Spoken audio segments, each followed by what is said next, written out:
Now we're live. It helps when you hit the button to go live. It helps a lot.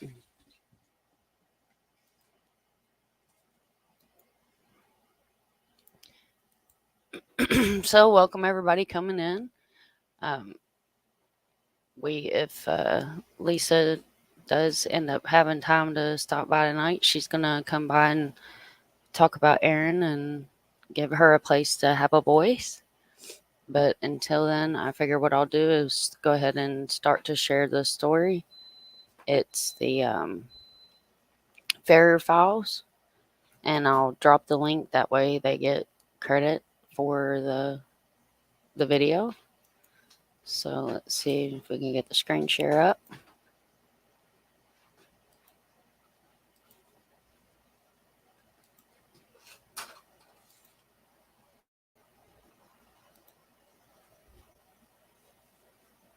Make sure it's working. Hey Sluggy, hey Callie, guys, thanks for coming in. Is my screen share working? There we go. And I can't make this go away. I'll probably make this bigger.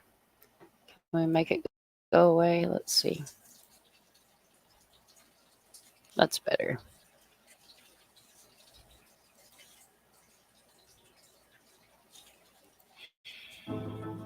On the Cumberland Plateau, people drive by this billboard behind us every single day. It's essentially a call for justice for 11 different victims. Well, their families say their loved ones' cases have been neglected, ignored, or poorly prosecuted. Fox 17 News' Dennis Ferrier explains in tonight's fight for justice. Authorities say suicide. The family says murder. The strange, troubling death of Erin Key. Lisa Key has a collection of items connected to her late son, Erin. They are not the warm and fuzzy kind. This is the part that was around the beam that's in the photos. A piece of rope that authorities claim he hung himself with. Blood. His bloody hat from the scene of his death. She does not keep these things for sentimental reasons. She keeps them for evidence because she doesn't believe District Attorney Bryant Dunaway's version of what happened. She believes her son was murdered. We begin with her last conversation with Erin. He said, Mom, I believe I've got into something I can't get out of. Now, I said, son, just pack your stuff and leave. He said, they won't let me. Something happened. The law enforcement theory from DA Dunaway and the Overton County Sheriff's Department is that Key hung himself in this storage shed on Turkeytown Road in Hillam, Overton County. The first problem with that theory is if he hung himself, what happened to his face? I'd seen him on the embalming room table. I didn't even recognize him. The damage was just incredible. He had a cut that run from here down through his eyelid, past the corner of his right eye. This meat just folded down over his cheek. Several people lived in this house at the time of the death. The 911 call mentions a big fight. They're fighting. How many people are fighting? There's 5 people out here. And people leaving the scene before police arrived. They're all on meth and stuff, and they've been fighting for the past week out here. Key did not have any meth in his system. And what about the damage to his face? They said 2-week-old puppies caused blunt force mass trauma to the side of his face. Just take a look at the death scene. The rope is tied from a beam near the top of the shed. How did Erin Key get up there? Erin's right wrist was broke. I mean, you know, the pole, 16 feet high, reach out 4.5 feet. It's not possible to tie a slip knot with one hand hanging on like that. Then there is the ace bandage. This was always on Erin's bare foot under his shoes and socks. Key says she found it laying on the storage shed floor, but his shoes and socks were on. How did that happen? If you're wondering how Lisa Key ended up with these crime scene items, she says they were never collected by law enforcement. She got them afterwards when she was trying to figure out what happened. She said she will never forget walking into the house on Turkeytown Road. The bleach smell in the house was so bad I had to walk back out. The medical examiner determined the cause of death was hanging. He notes unusual patterns of abrasions, contusions, and lacerations of the eyelids, but attributes them to the small dogs on the scene. As far as the hanging, He notes no hemorrhages or injuries in the neck structure. The hyoid bone, often broken during hanging, shows no surrounding soft tissue damage. This was a big man, 6'5", 240, allegedly found on the floor of the shed, the rope severed. How did he have no neck injuries? We asked nationally known Detective Sheila Wysocki and her team to look at the autopsy report. First, she wonders how he was even able to hang himself. Why is there not a stool, ladder, or chair in the pictures that show he jumped off something? It's called means, opportunity. And then there is the autopsy report and the mild neck injuries. He is 200 and let's say 50 pounds, big guy. The gravity of hanging yourself would have done so much damage. Wysocki also has question about the damage to Key's face. They should have checked the puppies and taken pictures of the blood on the puppies. They should have checked him for puppy saliva. If they did the damage on his eyes, there would have been evidence. Lisa Key says she is not a mother in denial. She is a mother seeking justice. And just too many things don't add up. I believe that they just assume everybody's undereducated, afraid, and won't say nothing. I just wasn't built to do that. You know, you're a mother from the time they get here to the grave. DA Bryant Dunaway responds, quote, "The autopsy performed by the medical examiner determined that the cause of death of Mr. Aaron Key was hanging and that his manner of death was suicide. The investigation does not indicate otherwise. Your story is subjecting a grieving mother to more stress. I wish you were interested in reporting the truth. I don't have this trouble with other reporters," unquote. I'm Dennis Ferrier, Fox 17 News, your Code Red station. So that was the Ferrier Files that Lisa did her interview with. Hello, checking. And yeah, so I'm going to pull up. I think I should be able to just search it from here. Murder Billboard, because I want you guys to have a broad spectrum of what all we're trying to do here. We're trying to bring justice for these families.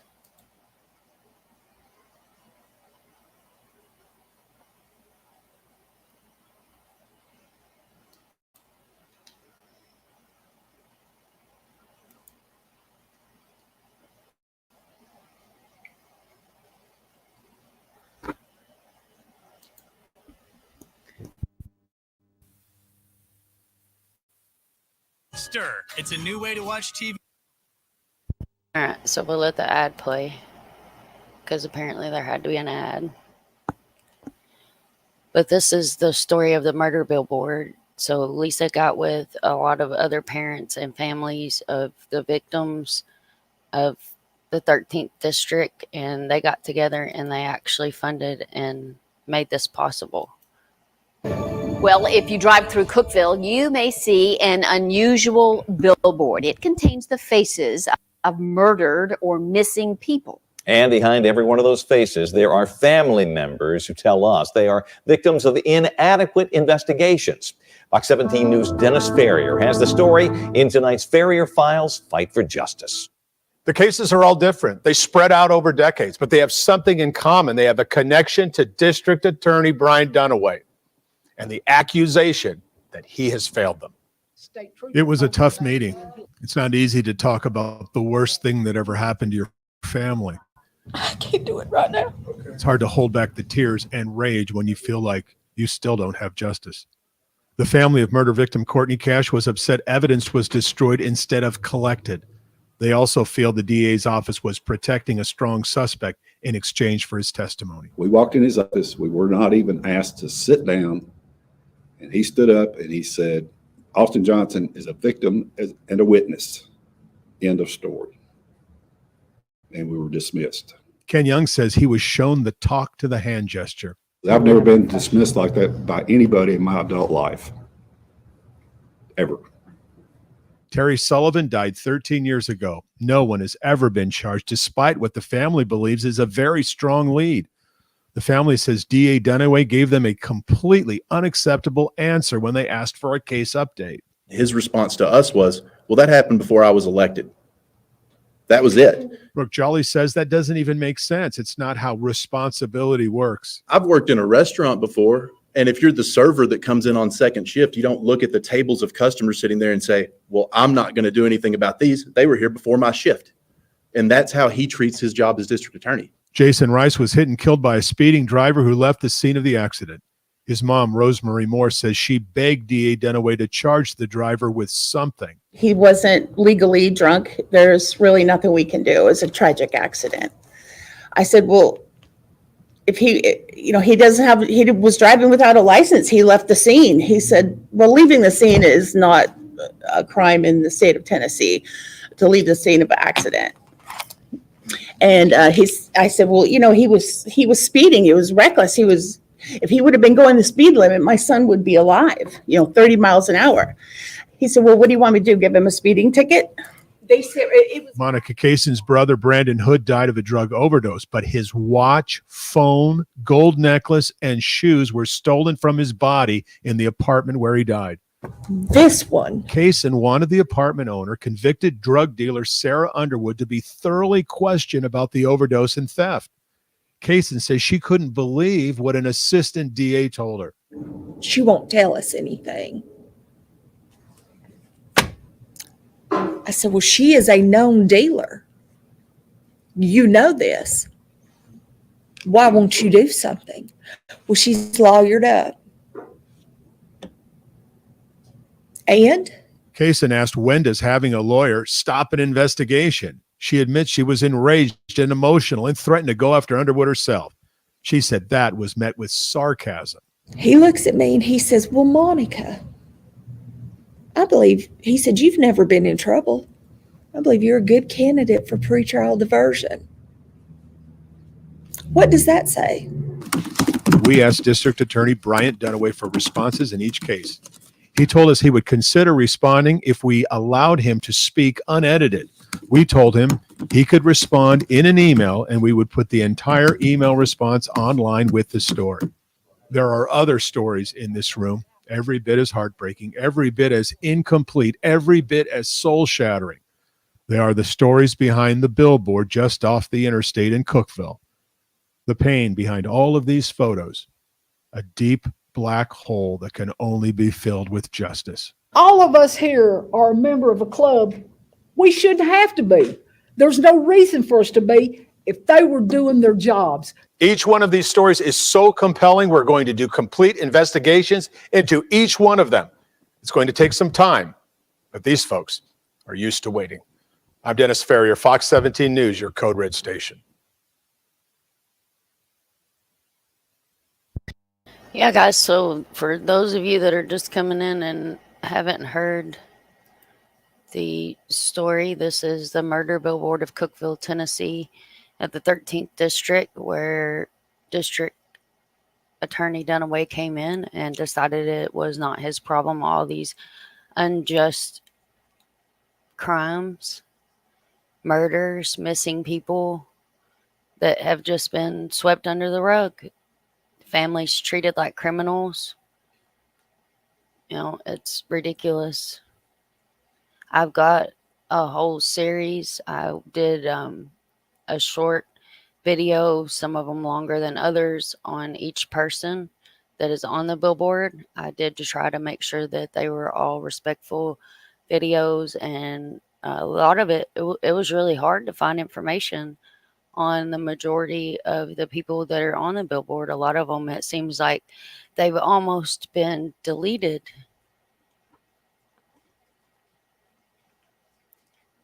It is checking. It's crazy. It's absolutely crazy. And the families can't get help. Hello, Levi. Hello, Level. Hello, Sluggish. Everybody coming in. What's up? Appreciate everybody being here. Lisa may be trying to get on. She may be busy. Stuff happens. So we're just gonna kind of hang out and talk about the cases and Aaron and how it was unjust. And you guys seen there in the the video. And for those of you coming in that didn't see, it's crazy that they didn't even take the evidence from the scene. His mother has the evidence in her possession, and this is Tennessee, where I raise my children and spend a large part of my adult life. And Cookeville is, not far from Nashville, and I had friends that lived there and went there for other personal reasons. And it's like, it blew my mind too, Callie. Absolutely blew my mind. And, as much as we're here on YouTube and digging into stuff on the media, and how I've been digging into stuff in Tennessee over the past year, have not seen anything about this billboard until I was reached out to and was brought from the darkness to the light to see what was going on in Tennessee. And it's, like I said, it's a whole series of just unjustness that is insane. And here, let's see if I can get something else going here. I've got a whole group of videos. The only one I cannot play because I did include, the whole story, so I will not play it. But I do have a video on Aaron on my channel that you're more than welcome to go watch due to YouTube standards. It is not against standards, but you do have to agree to be 18 and understand that it's graphic content to play the video, so I do not play it on lives. Just because of the whole you have to agree to it thing. But I am going to try to screen share here if I can get it to work. And I'll play another victim of the murder billboard and kind of give you guys an idea of exactly what I'm trying to do here and what Lisa's trying to do and these other families and the justice that they're trying to bring to all of these families. And this is my channel, and the two previous videos I did play are from the channel 17. I'll grab his link and drop that in the chat. Of course, copyright is in the description for YouTube purposes. So here we go. Let's see if this will play and have sound and whatnot. You guys let me know if it echoes.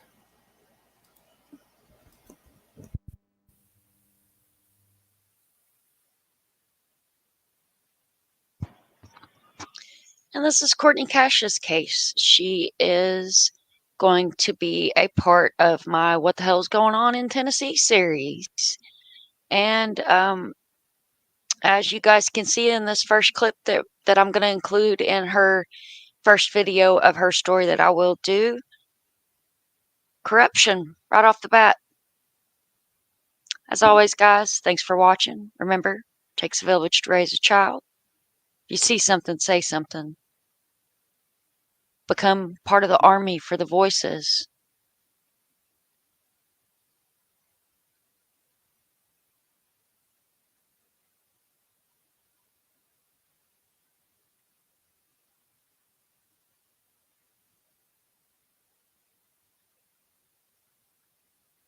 I apologize. That top picture up there, Courtney that's not Cash's her. accused So, killer was back in I need court to today. edit that The out. 23-year-old great niece of country legend Johnny Cash was found murdered inside her home back in 2014.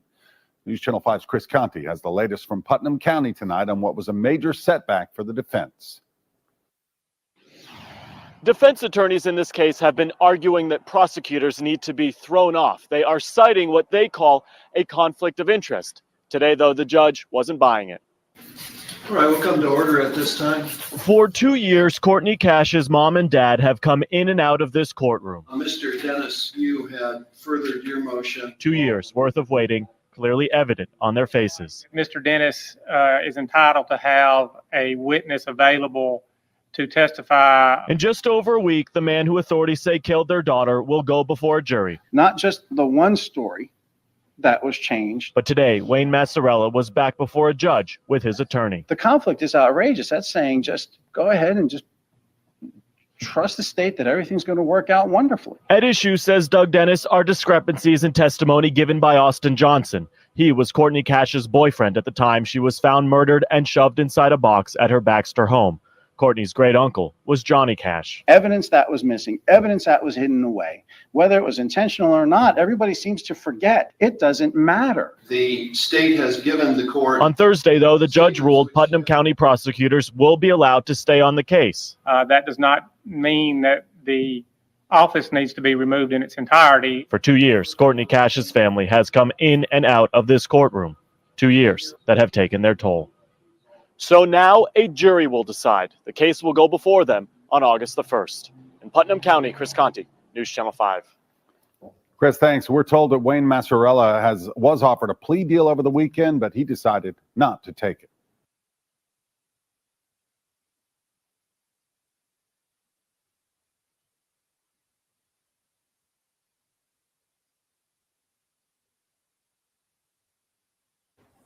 Vicki, we were the only news station in a tearful courtroom as Judge David Patterson went over the plea deal for Wayne Massarella, which included charges being dropped in the indictment.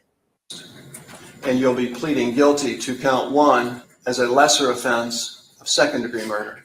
Is that correct, sir? Yes, sir. Second-degree murder, the only charge Wayne Massarella pleaded guilty to in the killing of 23-year-old Courtney Cash. This is a senseless, tragic death of a young lady. Back in 2014, Cash was found murdered in her Baxter home. No problem is too big that can't be resolved without somebody getting killed. According to autopsy results, Cash died after bleeding out from her stab wounds. Cash's boyfriend, Austin Johnson, and Massarella, along with her 2-year-old daughter, were inside the home the night she was killed. And your actions caused Courtney to pay the ultimate cost. You left a tiny little girl to suffer the consequences. Though Massarella claims he acted alone, the family believes justice has not been served. You and her father put her mother's body in that box. Cash's body was found inside a box 24 hours after Massarella allegedly cleaned the crime scene. After 24 hours, the defendant then stuffed Mrs. Cash's body in a pine box and covered it with a blanket. And Johnson was not charged in the case. This little girl has a life sentence, and Austin has nothing. The court's going to accept your plea today as you are pleading to that, going to dismiss the other counts in the indictment. The maximum sentence for second-degree murder is 60 years. She was full of life. And Massarella will serve the minimum of 15 years in prison. I can't imagine why anyone would want to kill her. And I think you should have gotten a life sentence because we have a life sentence. We don't have her anymore.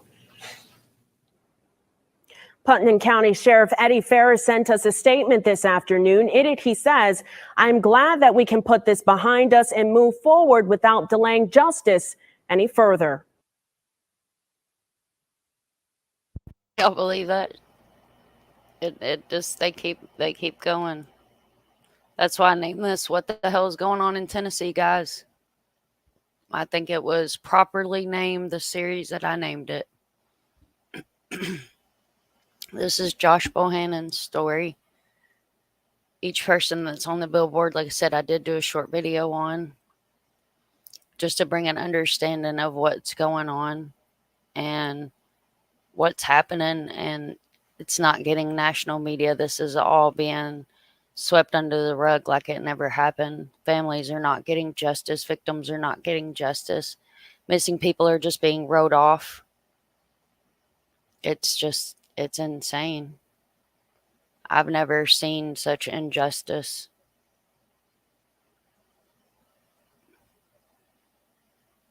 Putnam County family has answers following nearly a year of heartache. Today, the sheriff says remains found late last week have been identified as Joshua Bohannon.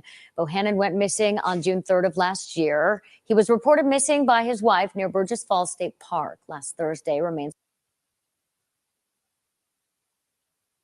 remains were found nearby at the Window Cliffs Natural Area. The sheriff's office says the remains had been there for some time. News 2 speaking with loved ones who knew remains had been found and were hopeful they would finally get some closure. Listen. Someone that didn't know Josh, he was a very, very loving man. He loved his family. He stayed in contact with his family every single day, no matter what. It didn't matter if he was in trouble. He would let someone know he's okay because he knew the family would worry about him. I mean, he'd give you the shirt off his back. It didn't matter who you were. If you needed it, he would give it to you right then. Family and friends telling News 2 they suspect foul play was involved in Bohannon's death. Right now, an autopsy is still pending. We'll keep you posted on that one. Hey guys, Sunshine 1979. This is the third victim that I will be including in the What the Hell's Going On in Tennessee series that I did start back in March. This is Josh Bohannon. Josh Bohannon belongs in our What the Hell Going On in Tennessee series because this is a man that was diabetic. This is a man that had health issues with his feet that prevented him from being able to walk distances. Yet it was said he ran from a car. We will deep dive into this case, but as the other two videos that I have already included for the victims and families in this series of the unjust and the corruption in the 13th district. Josh Bohannon survives a family that has had major heartbreak, and a murderer walks free. As always, guys, thanks for watching. Remember to be a voice. Become welcome, Callie.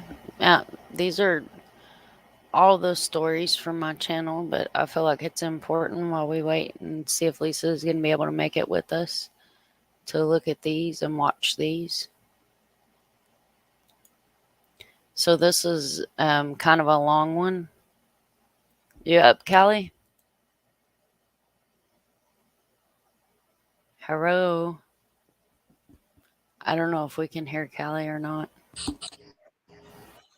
Oh, I heard something. Can you hear me now?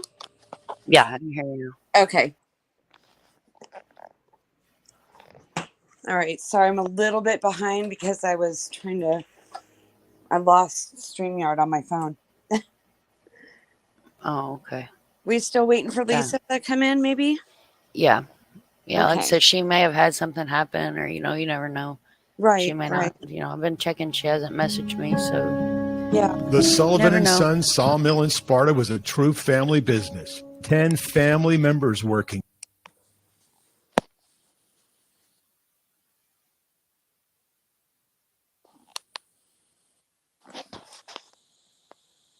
I don't know what's going on.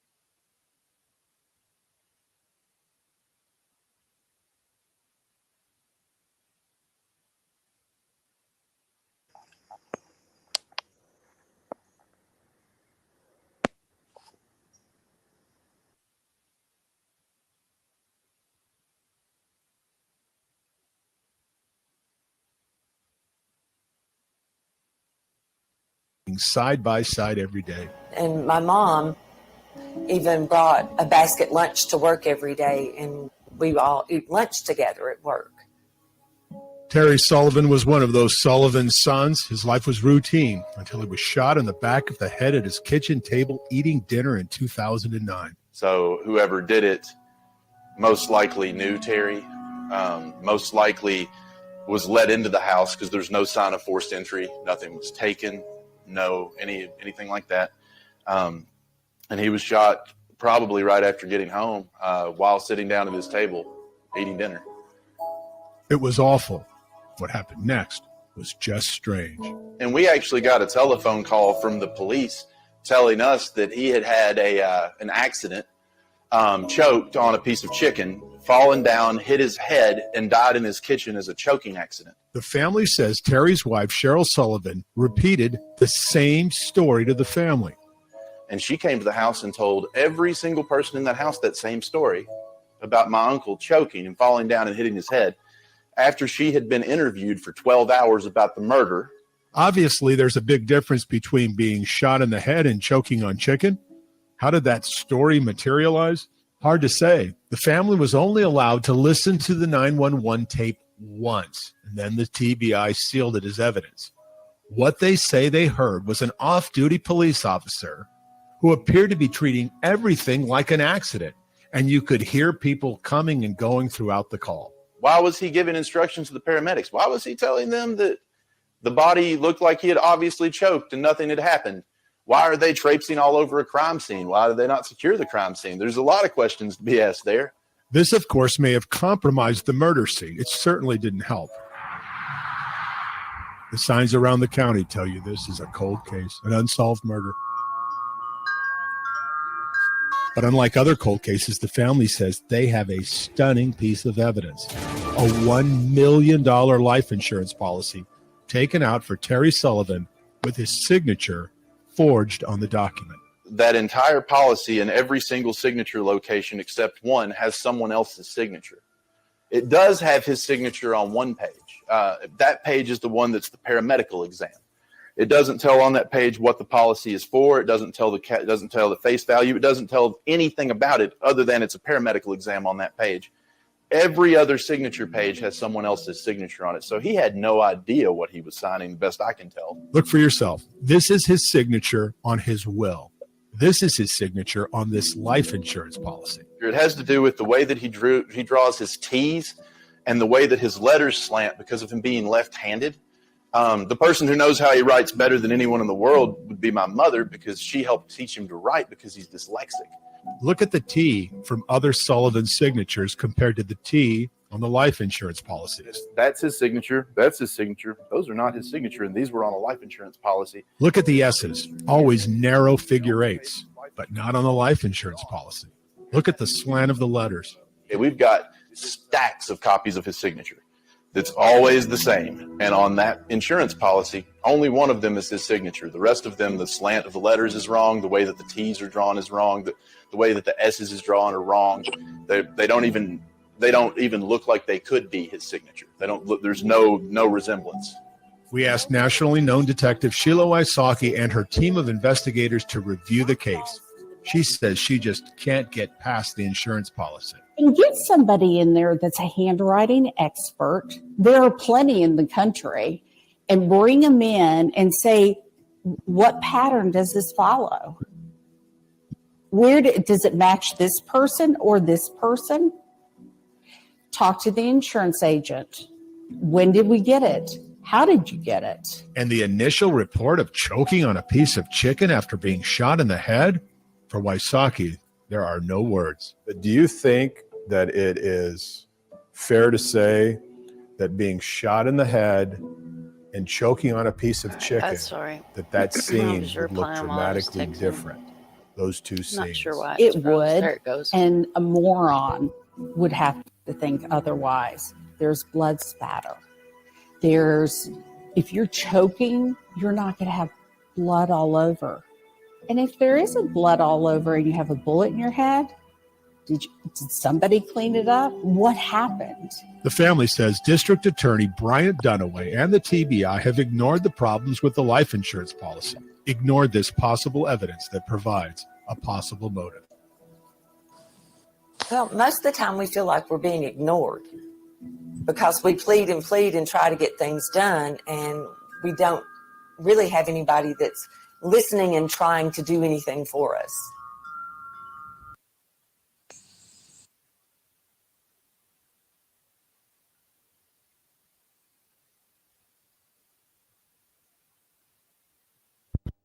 I gotta remember I'm on mute, guys. It's a whole series of them, of the crazy. But I did hear. It is crazy, and this is the murdered or missing from the 13th district. This is the, in my opinion, dumbass law that they made. Well, it's supposed to come up the Holly Bobo law. And then Emily Christopher, Courtney Cash. Can you refresh us on the Holly Bobo law? Yeah, let me pull it up exactly so I can read it while this plays. Really new to me. You mentioned it last time. It protects the police. Oh, okay. They changed the age of the Amber Alert. Oh, okay. Okay. Wow. And it's, okay. So the Holly Bobo Act increases the age limit from 18 to 21 for endangered or missing adults. Sheriff Byrd says he believes with this new act, it will make it easier to bring awareness to the public the next time someone goes missing. Now, how the hell is changing the age going to help? I don't know, just wanted because to it does. speak directly from the, oh, I didn't mean to do that, guys. Will it let me go back? Oh, I'm so sorry. Go ahead, Kelly. It seems like it's just that the alerts seem to be kind of a mess right now. They're not being used. They're not being used fast enough.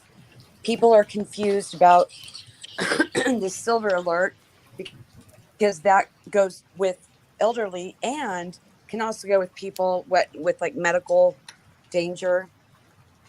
Like, I think it's a mess. It is Some a people mess. know all of them. Yeah.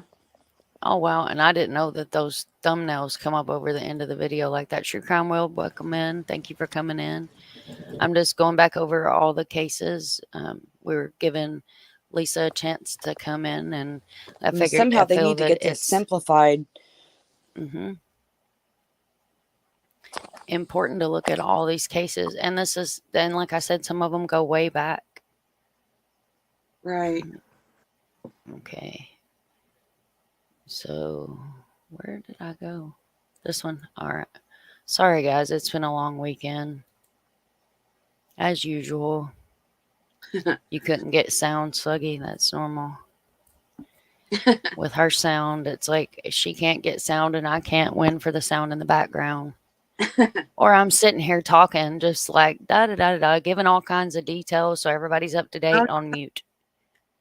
On mute. Jesse's like, yep, didn't hear nothing you said. Wonderful. That's Hey, great. y'all. Sunshine. Here we go. 79. Army for the Voices. So I got kind of a duo today we're going to look at. This is a part of our series, What the Hell's Going On in Tennessee? This series also is going to include... Say something before I play this one. I meant no disrespect when I made this video. This video was merely from what I was able to research, the information that I pulled up, and it is just to show what is going on and the corruption of how law enforcement is not helping the families and how the investigations are not being held the correct way. They're not being investigated the correct way. The autopsies, all of this links together. So again, meant no disrespect. Now I'll go ahead and let it play. My Missing in the Mountains. As you all know, my Missing in the Mountains series did start back in March, along with the What the Hell's Going On in Tennessee. Just so happens that this case is going to give us a little bit of both. Miss Caitlin Ledbetter is who we will start this story. This will be her story. She's missing. She's still missing in Tennessee. This is a case of corruption.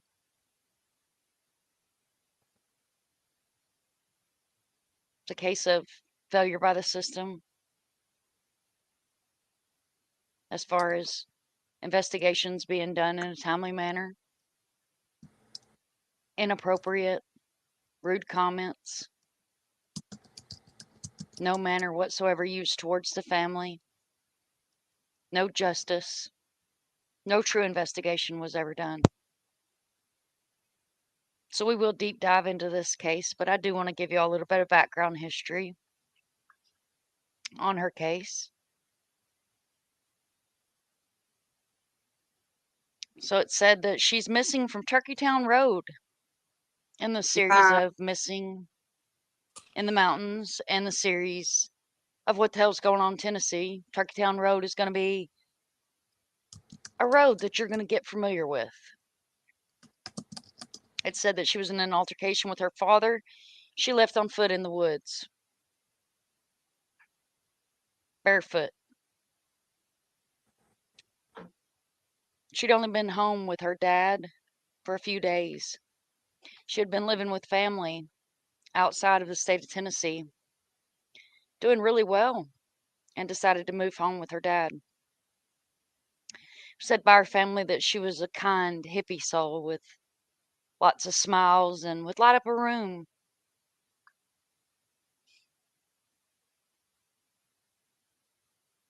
Said when she ran off, the family stated that this was 100% against her personality, not something she would have done. She would have never run off. And if she did run off, she wouldn't have run off and not contacted the family, members of the family, and let them know she was okay, her whereabouts. She was last seen on May the 2nd of 2021. Again, the last person to see her would be her father and his girlfriend. Allegedly were in the home. Now, of course, with our corruption and what the hell's going on in Tennessee, there's multiple stories of what happened. Allegedly, there was a story of an argument over a dog. Allegedly, there is a story of an argument over a boyfriend. When we do deep dive a little further into this case, boyfriend is very important. You guys want to keep him in mind. The last message. Family states they do not believe it was her. The wording of the message was not worded the way she would have worded it, and the message was sent to multiple family members. Now, keep in mind, these family members that did come to Tennessee to help search for her were given different times, inconsistent stories. But they do know in their hearts that the text messages didn't come from her. Just simply wasn't her wording.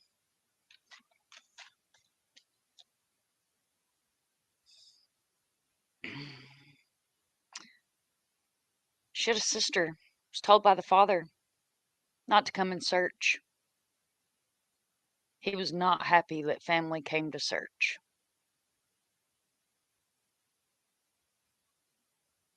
Law enforcement had told him no, there was no paperwork originally. She was over 16 and there was nothing that could be done. She was over 16 and there was nothing that could be done.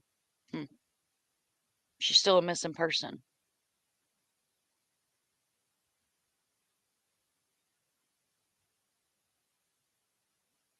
There's a lot of other information that we will look into further in this case when we get the family to speak. Because as we know, Miss Caitlin no longer has a voice. So we have to be a voice for the voiceless and bring her story out and bring her story to the light. Said that she was left in shorts.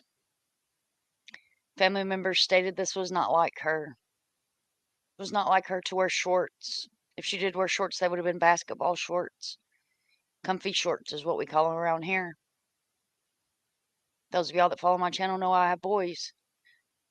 So I don't wear booty shorts unless we're going to the beach or something like that. Just not a common thing for country girls that are true country girls, in my opinion.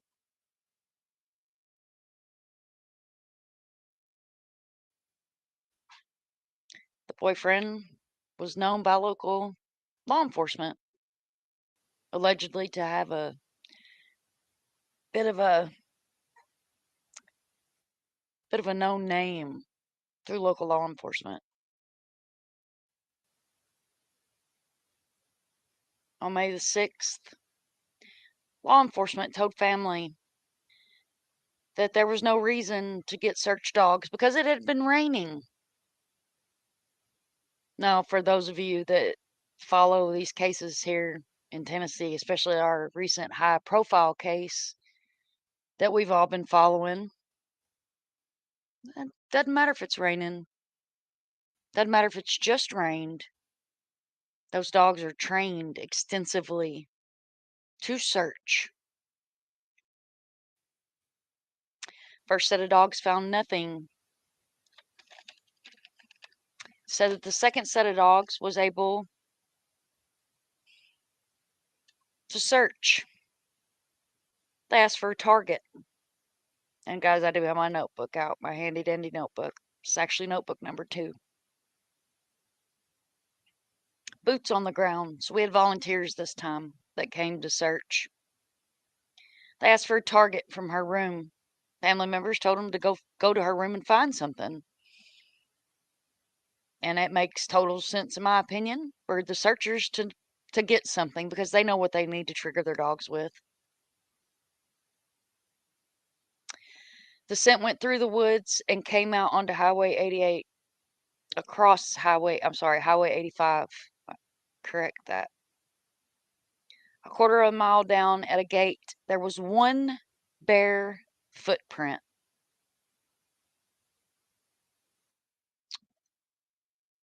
So again, for those of y'all that are following these missing cases in Tennessee, we have one bare footprint. Do you want better than that? Searchers didn't even take a picture of the footprint. Felt it wasn't important. They felt like she had got to that point and got in a car.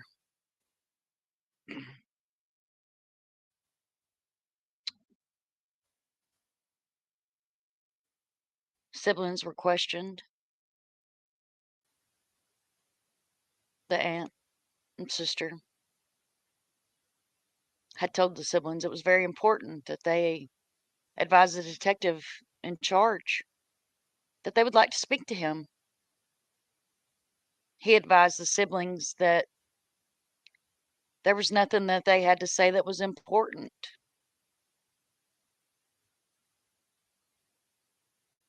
He only wanted the text messages that they had for evidence. And guys, in these series of what the hell's going on in Tennessee, you're going to see a lot of this. The TBI and the local law enforcement doesn't want to talk to family. They don't want to hear details. They just want the evidence that the family has, that the family's done legwork to get. It was also said there was domestic violence that was involved with the father and allegedly with boyfriend. He was a lot bigger than her. She was a small person. And it was said that she was even scared that one day he might even kill her. Father was known for being violent. It's a life taken too soon. A good soul ripped from her family. What do we do? What are we doing as a society that we're letting this happen to loved ones? And if you see something, say something. And then you have other family members that are coming around going, what the hell's going on? What happened? Nobody knows. Nobody wants to talk. Is it fair being held accountable?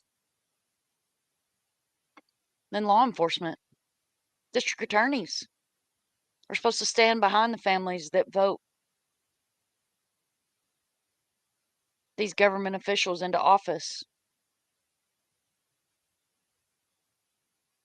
And we have a whole billboard in Cookeville, Tennessee that shows families that have no justice.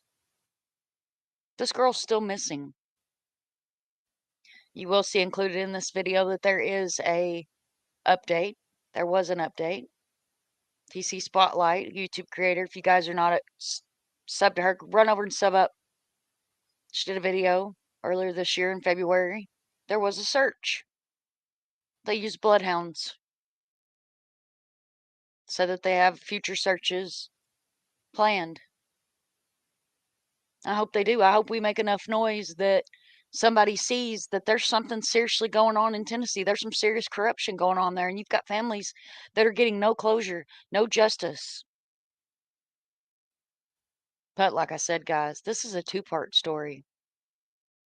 So there wasn't only one victim in this story. There was another victim that lost her life. The girlfriend of the father was found deceased in a house fire. Scott Ledbetter was Caitlin's dad. Only person that made it out alive. Now, allegedly, what I've been able to pull out of different interviews and the research that I've done, she was found in the basement. I'll include in this video a picture of the house in its entirety. And then I'll also include a picture of the house after it burnt. Turkeytown Road, y'all. What the hell's going on in Tennessee? Remember, it takes a village to raise a child. Become a voice. Be an army for the voices. If you see something, say something. And as always, guys, thanks for watching. Subscribe, like, and share. And make sure you guys are following this series, because here pretty recently, I'm hoping within the next couple of days, I will have a live scheduled with the mother of Aaron Keyes. He is the victim of the corruption in Tennessee. Miss Lisa is a force to be reckoned with. And I'm excited to bring these family stories to the public and to light. And if it just so happens that there is a federal Bureau of Investigation wonderful person watching this video, by all means, please reach out to me. I can be reached on Facebook, Twitter.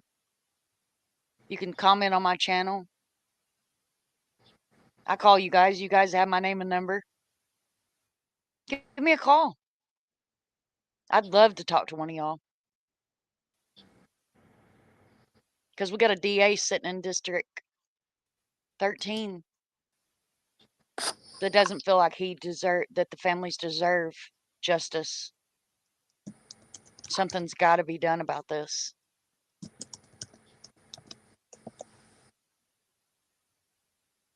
Agree.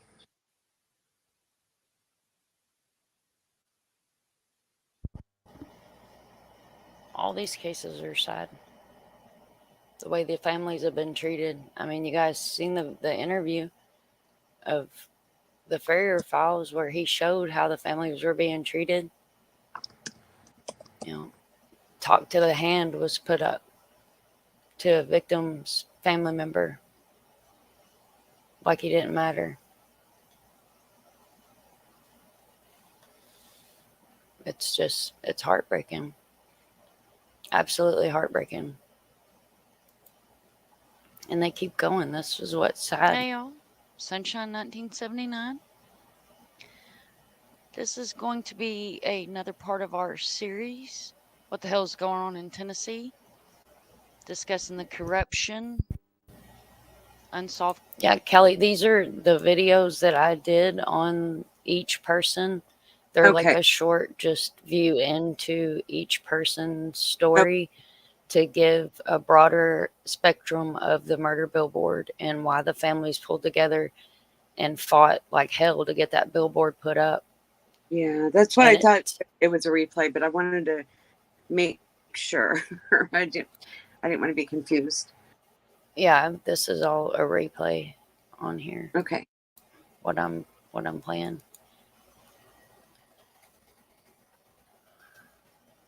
I think Lisa's gonna try to come in, so I'm gonna stop screen sharing. And Let's see, drop the link. If I drop the right link. Here we go.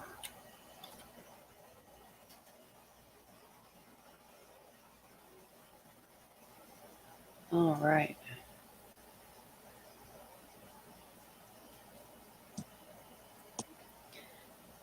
So yeah, like, sorry guys. So like, check-in was saying, and I was explaining on mute.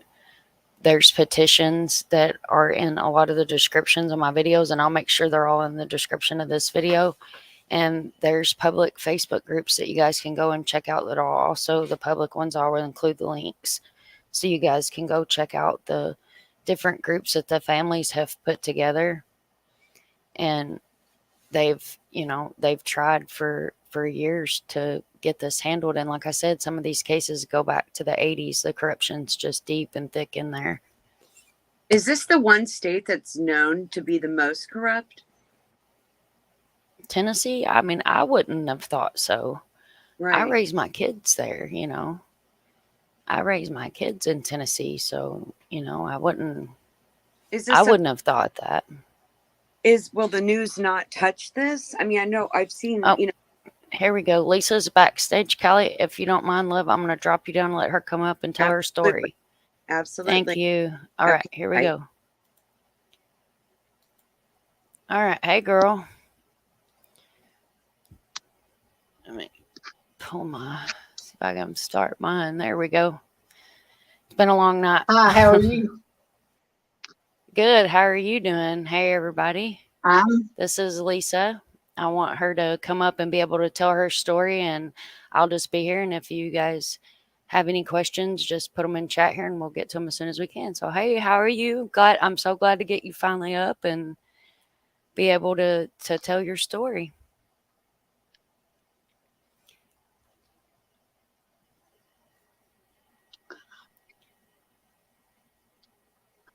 It's a tough one, but it's got to be told. Where do you want me to start at, from the beginning or? Wherever you want to start, girl. If you want to start from the beginning, what I did was I played the Farrier File video, the interview that you've done with them, to kind of give everybody an idea of what was the basis of what got you started and pulling everybody together and trying to bring some justice and showing what's going on in District 13. So it's wherever you feel comfortable starting.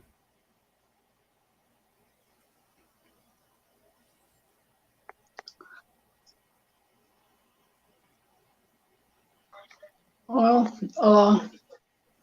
I guess I'll start at the beginning. No parent wants to get a call.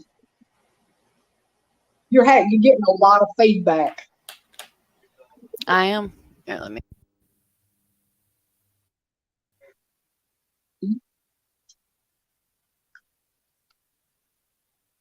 Yes. Better. It's real. All It's right. real delayed. All that mess is gone. Is it? It might be my internet. If there's a storm, I'm in Florida. If there's a storm, it'll mess with my darned internet. Let me take all this down. So it's just us. Usually, is that better?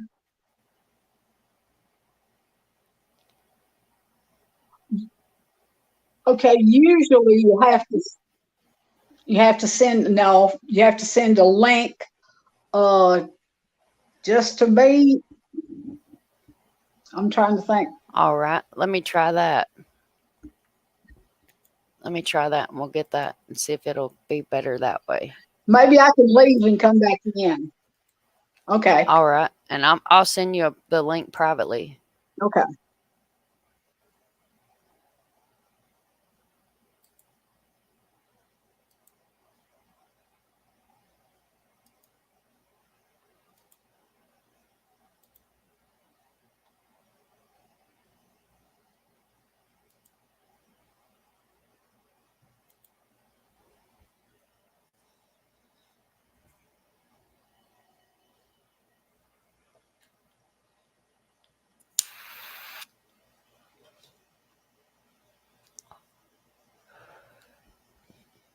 All right, guys. So I sent her the link privately. We'll try to get her to come back up. I closed everything out, so hopefully that'll help with the background. I'm sorry if it's dragging, guys.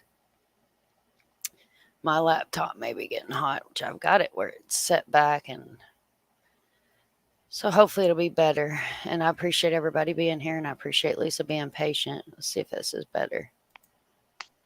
Is that better? We'll see. All right. I hope I believe so. it. I believe it is. Wonderful. Like I said, it might have been mine. I scooted it back some too because I've been making a lot of posters today, so it might have been overheating. So that way it'll get some air on the backside and drag a lot less if I don't have my face up there. So that'll pull less internet.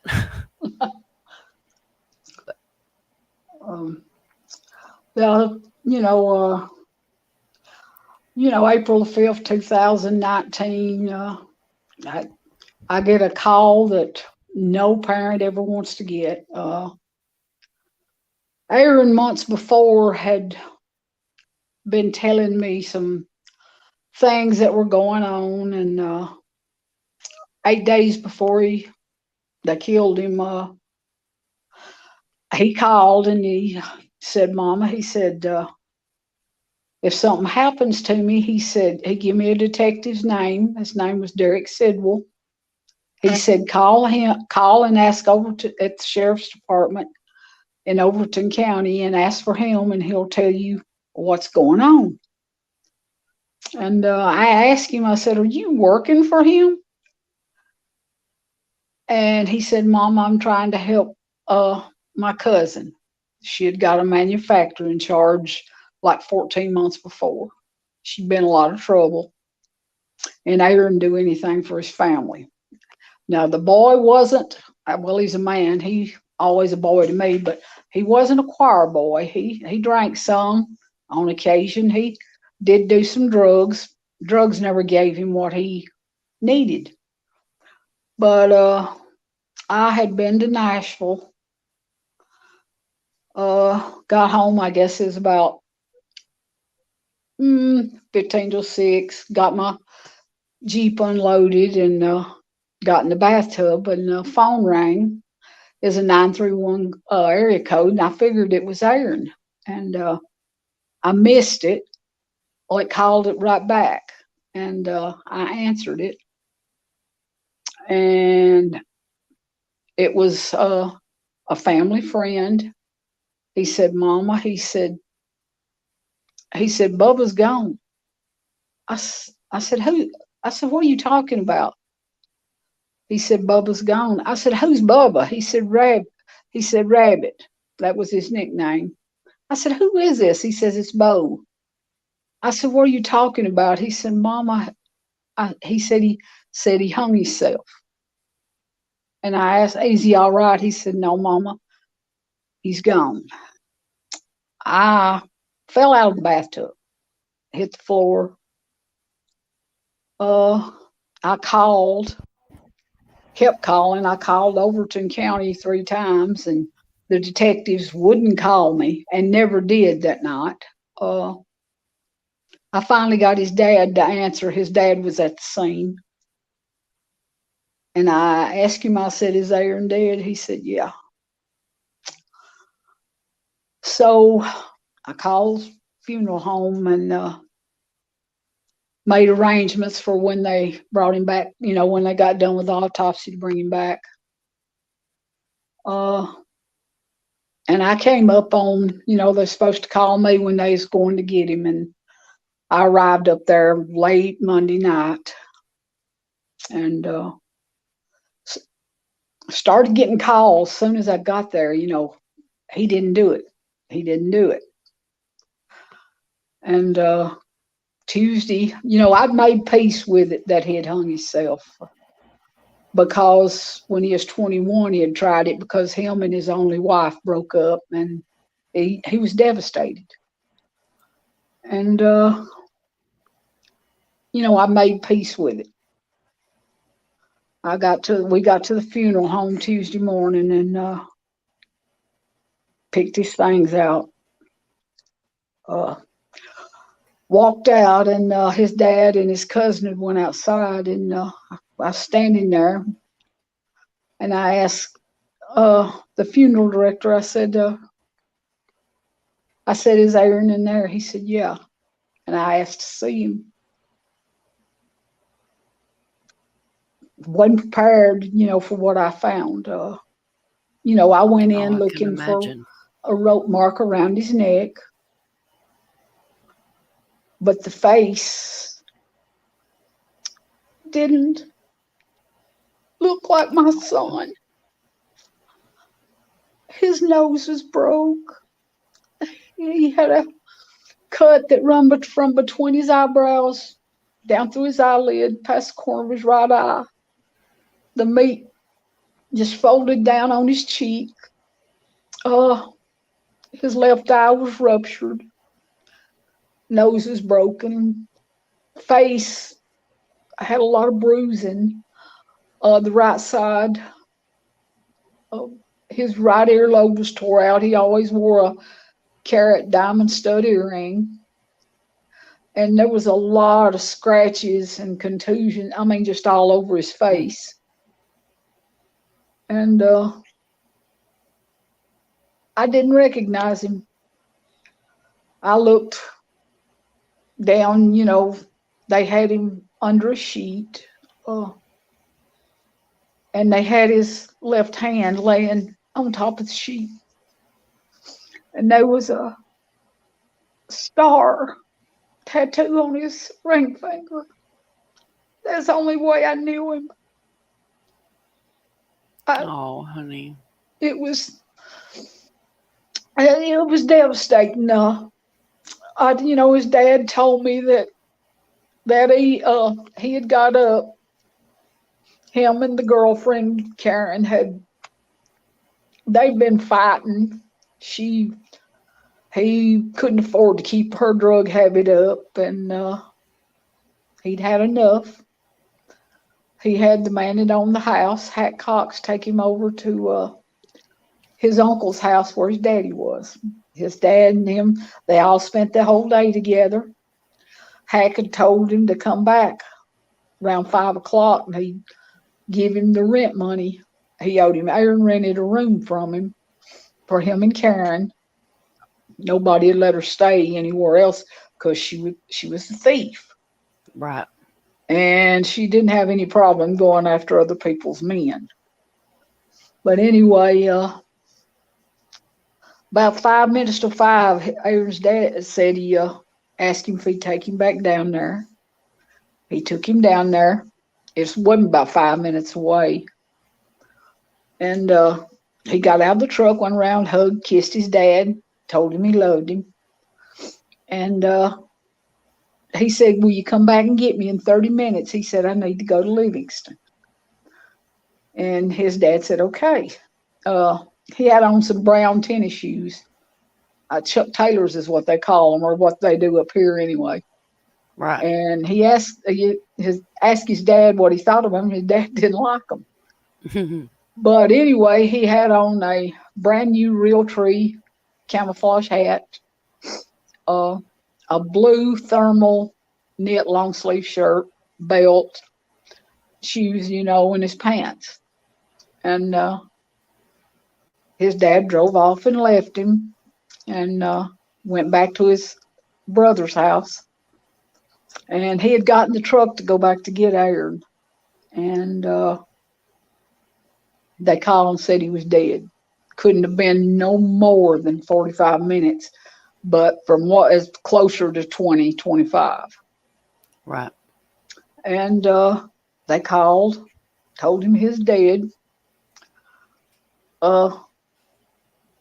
His dad's cousin drove him down there, Raymond Wayne, and police hadn't got there yet, but there was a paramedic up there. Aaron was laying on the ground. Nobody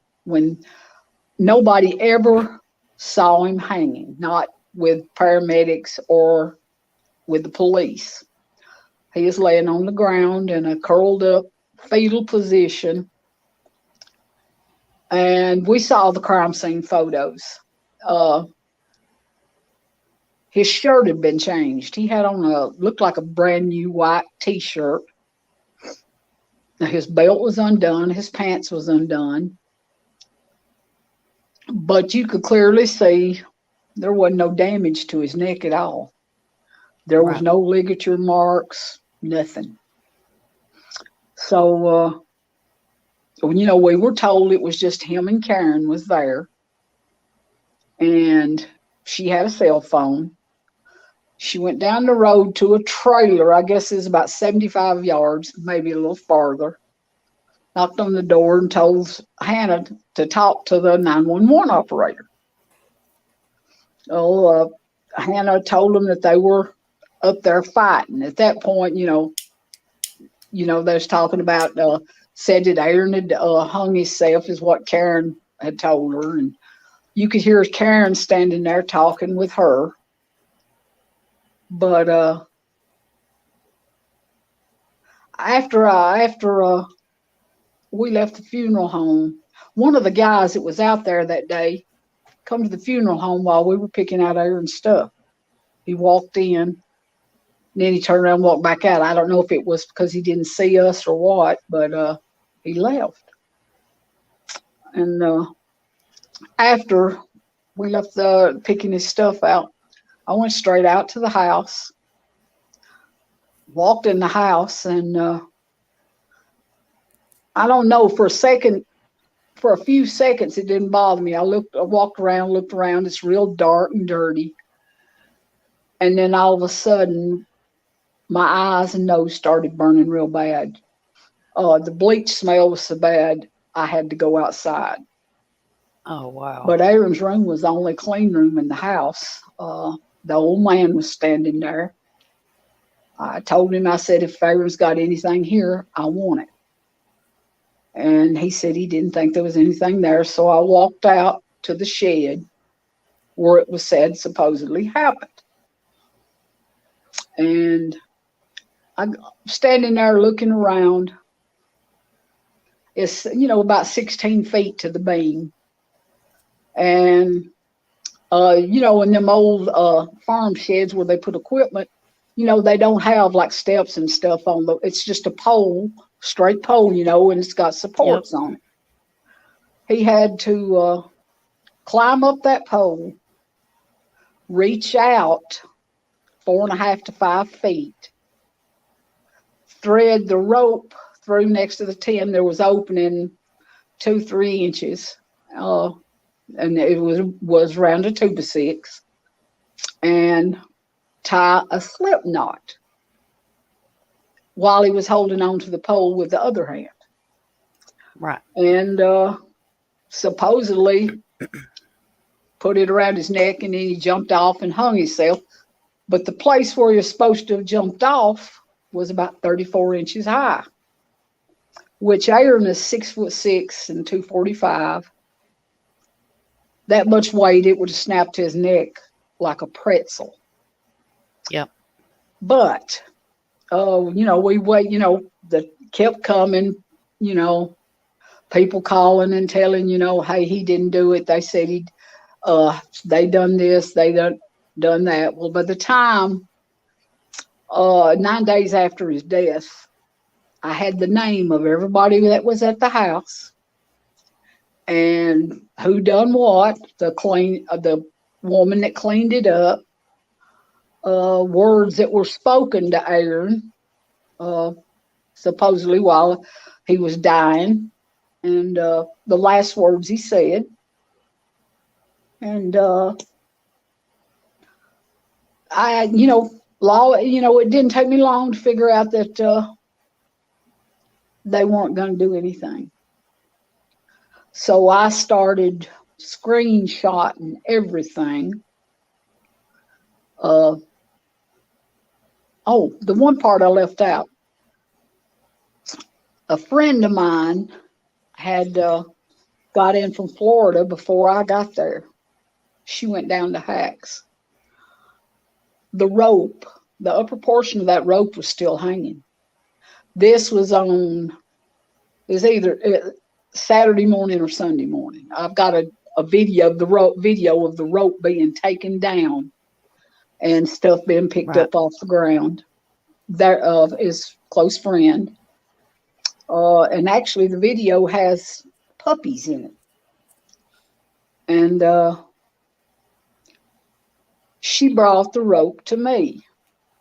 She had been put in a brown paper bag like they do when they collect evidence. And there's a whole bunch of stuff. Aaron had hurt his foot in 2005 in a real bad car wreck. Never would heal. So he didn't like his socks stained, so he would always wear an ace bandage on his left foot because that wreck, the wound wouldn't heal.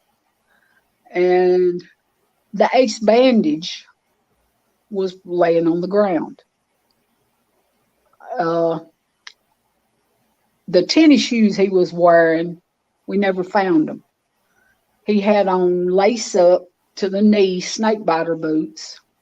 They were laced all the way down. And Karen said that he was pushing her off with his feet and hands. Now, a size 13 boot laced all the way down is going to fall off their feet. Right. In a struggle, absolutely. Yeah. And, the more it just got crazier and crazier. And, 40 months, I've got the rope. There was a liquor bottle at the scene.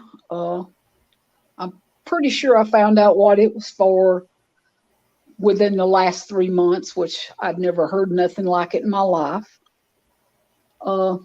Aaron's pants and his belt were both unfastened. For the life of me, I couldn't figure out why. And there's a ex-police officer told me that, asked me if I knew what butt chugging was or tubing. I didn't have a clue. Right, me neither. And Aaron, when the autopsy report came, it said he had a slow PEA. Well, when the paramedic got there, she put him on a monitor and took him off and got back in the ambulance and left. She never tried CPR. She never tried the adrenaline shot. There was no effort made to try to save his life. The damage, like I said, his left eyeball was ruptured. They had to build his face out. There was so much damage. You could see where he had been hit on the right side of the head with looked to be like the end of a rifle or a shotgun. And you could see where he'd been hit with brass knuckles. And one of his cousins, he swore up and down he wasn't there. And actually had some family members that was willing to give him an alibi. But when I finally got the police report back, March, police report, yeah. Well, it's probably a little later than that. Of this year, they wouldn't give us nothing, and I wouldn't agree to close the case. The longer it went on, the crazier it's got. The Dennis Farrier got into it, and when they done that, they started releasing some stuff because I had files, the FOIAs before with them, and the county's attorney called me and said that they didn't have the case anymore. That was in late 20, and said that TBI and Bryant Dunaway, the district attorney had it. So I called TBI, and they said they'd never had the case. So about a week later, Bryant Dunaway called me, and he said, I understand you've asked for you filed a FOIA to get some stuff with your son's case. I said, I did. I said, I'd like to have my son's wallet. I said, Derek Sidwell promised it to me. And I said, and that was 30 days after he died. And I said, I still don't have it. And he said, well, I can't let you have anything unless you agree to close it. And I told him, I said, hell will freeze over first. I said, that boy was killed. And I said, while I've got you on the phone, I've got some statements. If you're interested in knowing the truth, I'd like for you to hear them. And he asked me if I would meet with his detective. So we set it up. Me and my grandson went in November the 15th of 20. Spent about an hour, 15 minutes with him. And I gave them 3 statements. One of them, the people actually named one of the killers. And it was Aaron's cousin, one of his cousins. And the detective, Mr. Slayton, asked me, he said, do not tell anybody that we're looking at this. I said, okay, I can do that. So he wanted everything I had. And he said, you're not going to give it all to me? I said, no. I said, there's 3. I said, you show me something with that. I said, I'll give you everything I've got. Yep. So in August of 21, he'd never contacted none of these people. And I outed him. I just said, I told what they'd done. But when the police report come in, it confirmed the stories that I had got. There was 9 people there. Aaron did not die in the shed.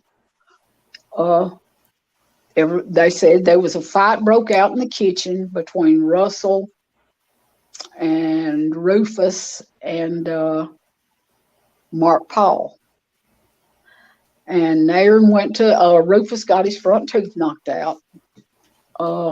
Aaron went to the front door. Hack, he was 82. He's an older man, and he had a hospital bed there by the front door. And Aaron said, just give me my money and Daddy will be here in just a minute and I'll just go on. And I don't know if Hack laughed at him, but Aaron, he was a real short man. And Aaron leaned down, and I believe he may have accidentally head-butted Hack and knocked him down. Yeah. And he looked up at Aaron. He said, big boy, you screwed up. He said, Russell's going to kill you. Mm. They said he was hit once. He went to his knees, and the second time he went out. What I was told, they drug him down through the basement. Crystal went to cleaning the blood. They said blood went all across the ceiling, and they carried him out the back door and out to the shed. They did actually try to hang him. But Aaron, at 6'6", 245, dead weight, that's a lot of weight. Yeah. And when the report come in, like I said, his nose was broken. Wasn't listed on the autopsy report. The big cut that was on his right eye was, I believe it was wrote down as a scratch or contusions that were, but yep. It was also listed as extreme blunt force mass trauma. Yep. And, I finally got to talk to the police officer, and I asked him, I said, what caused all that damage to his face? He said, 2-week-old puppies. Oh, okay. There ain't no way. No, there wasn't.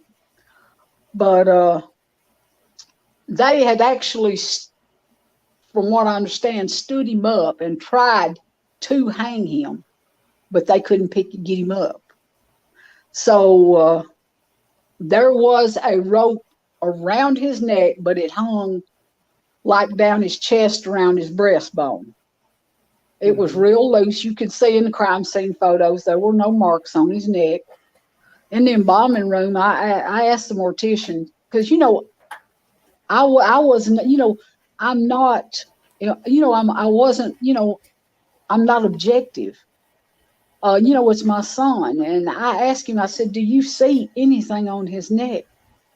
He said, no, I couldn't find nothing. He said, but do you know if he was in a fight? I said, all I know with that right now is, you know, up until now, that he hung himself.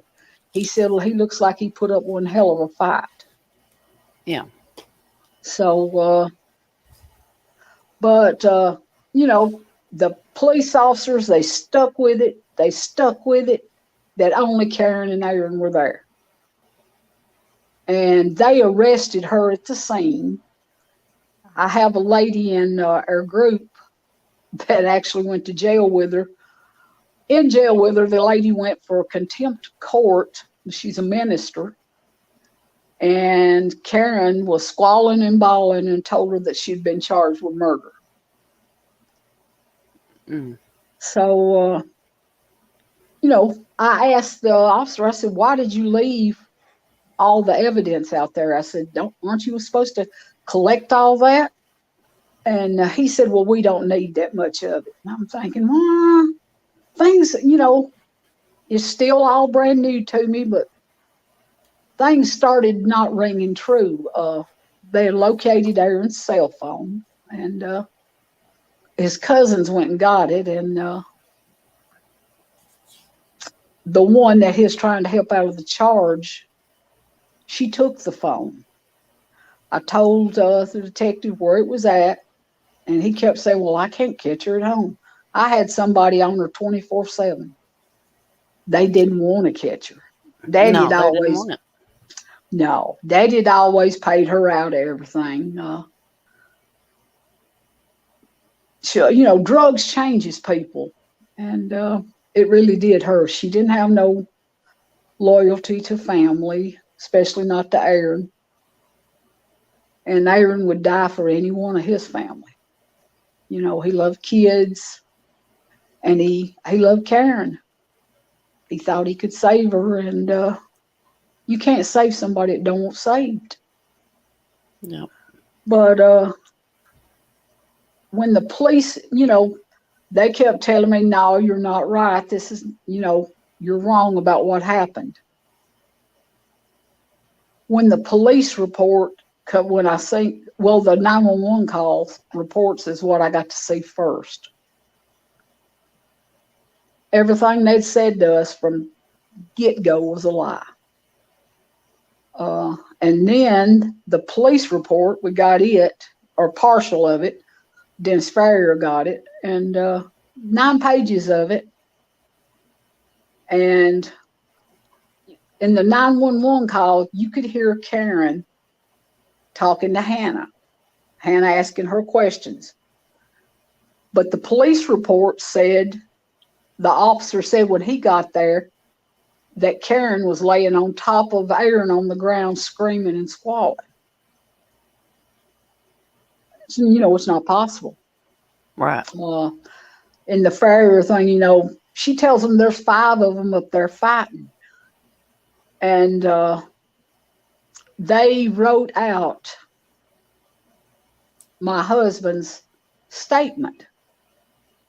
And when we got all these reports back, it said that his dad had said he drew SSI for being bipolar.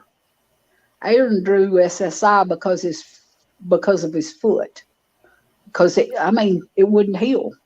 And his dad said that he did not say any of that, and it was handwritten. They recorded everybody else's. Because when I seen that, I flew mad. You know, what are you doing telling things like that? And his dad says he didn't say it. So, and Hack Cox's, the old man, they wrote a statement out for him, went to the door, knocked on it, and told him to come outside and sign the papers.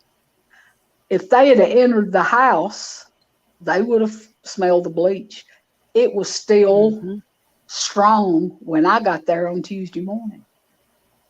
And of course, I'm sure they continued to clean over after Aaron left, but Aaron laid on the ground for 8 hours, uncovered, supposedly puppies getting to him, but they wouldn't let his daddy hold him. But it was all right for the dogs to get to him.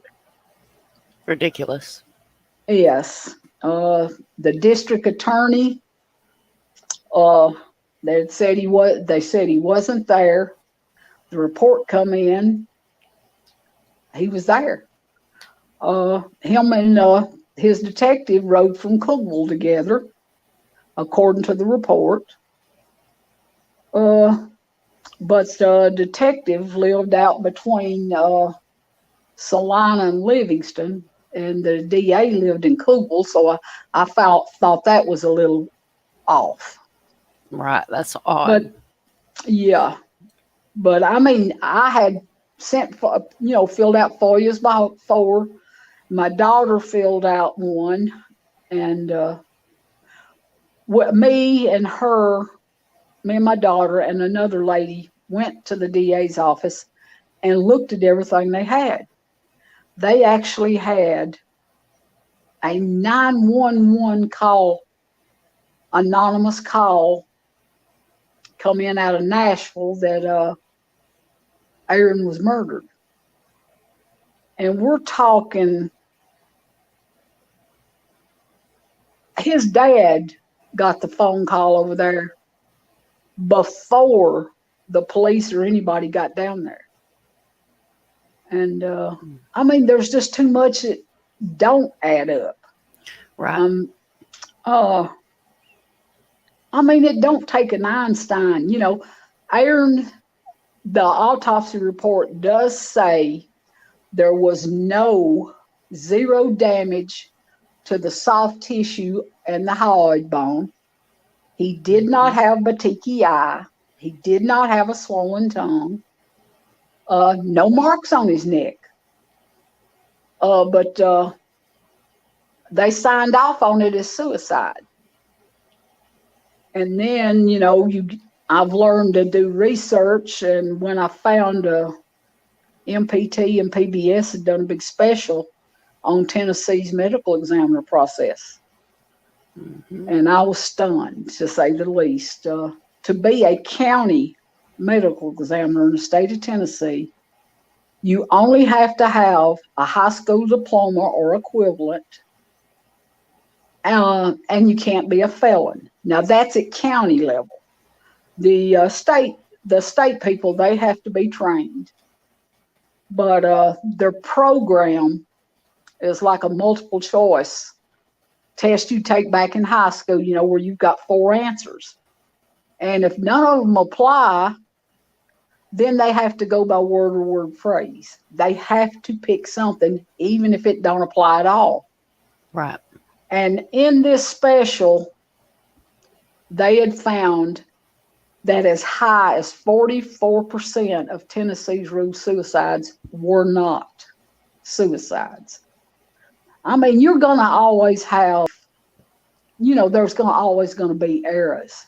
But you're talking about nearly 50% of the people, they're saying suicides, they aren't.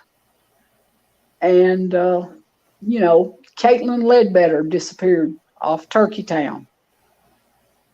Lisa Gail Paul Bowles, she supposedly shot herself. I've got the crime scene photos of that. There's no possible way she shot herself like they said she did because of her stature. And they're covering for the drug dealers. I mean, the drug dealers in the area have got a revolving door at the jail. It generates, big caseloads for lawyers, court cost, probation fees, parole fees, have to pay for the drug test. It's a real big industry, and there's a lot going on in that county right now. You know, evidence, money being stole out of the evidence room. The Tennessee murder billboard. It's got 14 faces on it. 13 of them are out of the 13th district under Bryant Dunaway. Every one of those faces belong to him. And there's some of the cases. One of them goes back, I think, to actually the Parkers, the Gainesboro 4, that's in the 15th district. It goes back 20 years. We've got Terry Sullivan case. I believe it goes back 12. And they had his family has evidence to prove, warrant trying to get somebody, arrest his wife, but they won't touch it. The people most of the victims are people that are can't afford to fight them. And I couldn't afford to fight them. We had to finance his funeral. There's so many people that helped us, but took me 2 years to finish paying it off. Make sure he had a headstone. But I have 2 ladies that actually talked to the girl while she was cleaning up the blood. And she told them she couldn't talk. She was busy cleaning up a crime scene. The second girl asked her a murder scene's the way she put it. She said, well, who? And they said, well, Rabbit. And she said he deserved to die. So, oh my God. And the officers had that. Well, the girl actually confessed to a guy what she had done. She said my son was haunting her. She couldn't sleep. And the DA said that wasn't, when the dude talked to him, he said, well, that don't match what happened. Well, if he wasn't there, how does he know what happened? They took the word. Everybody that was there that night were convicted drug dealers. Every one of them. But this guy wasn't credible. And that girl saying that she said what her part was. And then she said that Rufus and Russell were the main ones. And, that's what we had got. They won't touch it. These people, they get first offense drug charges over and over and over. First offense driving on revoked. First offense driving on suspended. Now, where I come from, you've got 1-1, 1-2, and they keep giving them over and over. Right, but, like there's a bucket they get to pick them out of. Here, you get more than one. We give you 1-1 and 1A. Since Aaron's died, I know the homeowner's son, I know he's had 3 or 4 driving on suspended or revoked. And they're in and out, basically in and out. Now, Karen, they even put her up to calling the funeral home and trying to have my son cremated. Wow. Yeah. You can't imagine these people and how they sleep at night. I don't know. That's what I don't know. The DA's a deacon now. I don't know how the building's not falling in on him, because, you got Courtney Cash. The way they do it is basically who first squeal gets the deal. That's what they do. And all the cases are plea bargained. sometimes when they're plea bargain, they don't even have what they plea to, don't have nothing to do with the original charge. Right. And all these missing people, Joshua Bohannon, bless his heart, they banned his family from the police department, in Cookville. Hillary Poindexter, they banned her, and she never called or ever been in that police department. Banned her, Eric Hammock, just because they were wanted to ask questions about if they were hunting for Josh. And the way that family was treated was crazy. Told them they wasn't going to waste their money and manpower chasing somebody that was wanted. There was a warrant on him, or that a druggie that just wanted to be lost. We have the Lauren Agee case.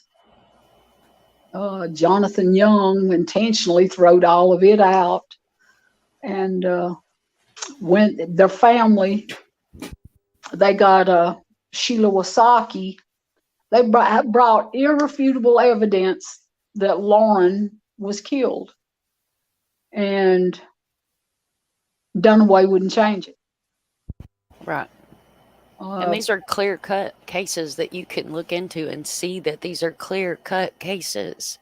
Yes. And the evidence is all there, and it's unfathomable how these murderers are walking free while victims and victims' families don't have any justice. Now, and when you have, I'm not going to say, I honestly don't believe all the police officers up there are corrupt. I'm not going to say that at all, because I know, orders come down. You have to do, they've got families to feed. And, there's not great jobs up there, and they don't make a lot of money, but, you have the select few that wants to play both sides of the fence. We've got several of the cases where we've got same detectives, involved, friends with one of them. There's a lot of stuff that can be tied together. And the only thing I ever wanted, that I ever asked for, was for them to change the cause of death for my son's kids. And this man is so arrogant, he can't be wrong. He butts into civil suits. Actually, a guy asked him, well, who do you think you are, God? He said, well, there's nobody above me. He tells him, I can do what I want to. I answer to nobody. It's crazy. I mean, from, with the missing money at the police department of Livingston, he didn't find nothing to press charges on over the $27,000 missing out of the evidence locker. The lady that altered titles or something, which is a felony, she got 3 years probation. She got to keep her job, and she gets to expunge that off her record. So he's setting a precedence that certain people can break the law and not have no consequences, not kill, but the drugs, the meth manufacturing, that is where they're making their money. I mean, it's the biggest industry in the world. The statistics, the recidivism rate up there is 47.1%. That's high. You got 31 district attorneys in Tennessee. 20 of them make $147,600 a year. Dunaway's one of them. Right. Why are Tennessee's people making that kind of money when the largest DA office in the country in San Francisco, California, makes $88,000. So, you know, something, and you know, Tennessee's considered one of the most corrupt states in America, but it's a major drug corridor. And some of the highway. Rumors have it that the mob and some of the gangs are pretty much well running everything. Mm-hmm. Now, Nashville changed over the years. I watched it change. The gangs come in and start taking over. You know, I was raised up there in Salina.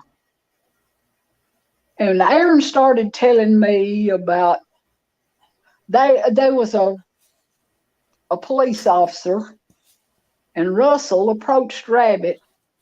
Aaron had to go to the doctor once a month. You know, he took a lot of antibiotics because of his foot. And they asked him to kidnap 9 and 10-year-old girls out of Nashville. And Aaron couldn't do that. And he called me and he says, Mama, he said, what do I do? I said, call the law. He said, Mama, one of them is the law. And then he what gave do me you his do? name. And I couldn't believe it. I mean, I walked to kindergarten by myself as a 5-year-old. Where'd it go? I mean, this drug out there where Aaron died, they make what's called wasp dope. And sometimes there'll be actual meth in it, but they'll take wasp spray and spray it on metal screen wire and shock it with jumper cables. And they can smoke it like meth. They can shoot it up like meth. They can snort it. But it makes their body temperatures shoot real high. People will have seizures from it. It affects the central nervous system. When I looked into Russell's eyes, I knew Russell since he was young, since he married Aaron's cousin. Good man. He worked hard, didn't like drugs at all. And when I looked in his eyes, it was nothing but black. There was no color to his eyes, it's black and white. And just about everybody around there after I got to looking was like that. You know, I moved out of there in the 80s. It wasn't home to me anymore. Right. The only time I'll go back, you know, I take care and make his flowers. But when they plant me, that's when I'll go back to stay. There's no future for people there. There's no jobs. All they can do is find some illegal way to make a living. You know, they do what they got to do, but it's turned into where they're killing each other and they don't care. I mean, these people that killed Aaron were supposed to be his friends and his family. Right. People you're supposed to be able to trust. Yeah, he went to Hillham Elementary School with them. You know, they were all close to the same age. And, you know, he thought they were his friends. When that comes to the drugs, you don't have no friends. Yeah. And Aaron, you know, he knew what they were selling. He'd go out and tell people what they were fixing to try to sell them to keep them from buying it. They didn't like that.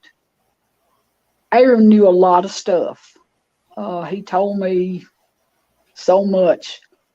At first, I didn't think it could possibly be true. A little bitty back place like that, why would anybody want in there? But then it makes perfect sense. You know, you've got a corruption. That's just all you can call it. They're corrupt.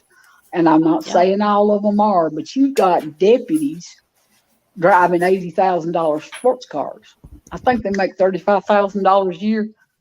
I need money management classes from these folks. And one of the guys, the lady that took the rope down, got the rope down for me. After she left, she missed her driveway and went down to turn around. In the next driveway, she was driving a pickup she wasn't used to. Guy come out, run her down, scared her to death. Oh, I bet. And she slid into a driveway over where my husband was. And this guy stopped on the road just up above her. He jumped out, pulled a gun on her. He was an Overton County deputy. And when she screamed, all the guys come running, and he jumped back in the car and left. Now, we know who he is. Oh, my goodness. Yeah. They obviously had to have called him and told him, you know, that she had got this stuff, because you could hear Hack in the video saying, you know, what do you want all this old stuff for? But I figure police left it, thought Russell and all of them would take it down. But all they're going to worry about is getting high. That's just the way that works. Right.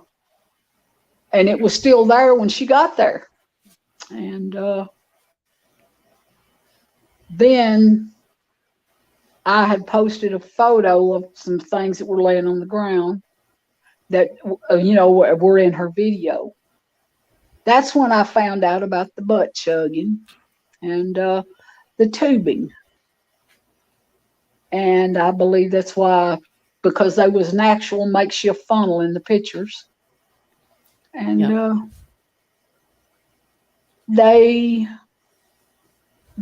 wasn't enough. They had to leave him uncovered, just like he didn't matter. There's no respect. No. They had to humiliate him. And he could have lived, according to the stuff I found, 4.5 to 5 hours. He laid there 8 hours till just after 3 in the morning.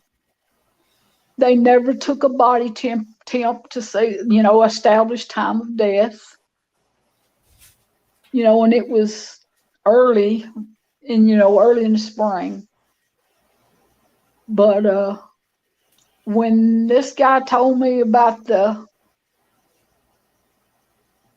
butt chugging part, we couldn't figure out how his alcohol levels got so high.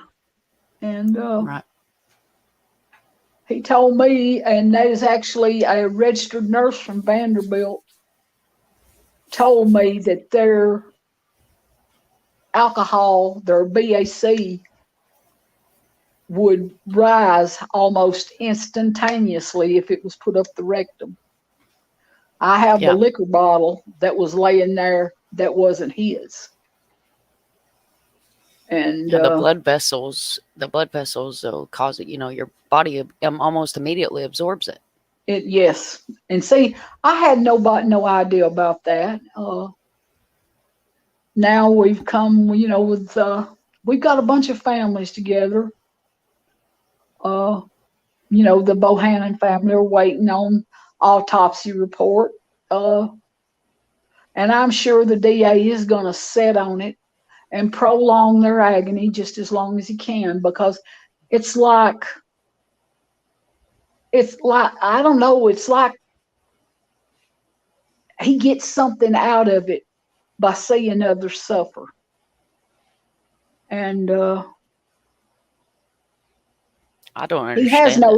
He has no compassion. I know when Sherry Smith, like I said, they took evidence in there, irrefutable evidence that Lauren was killed. He wouldn't change it. And then you've got Courtney Cash. They threw evidence away. It's just, I mean, and then you've got the Bohannons banned from a public taxpayer provided facility. How do you do that? And then put it on the letterhead and put his badge number on it. It's insane. Posted it in the lobby.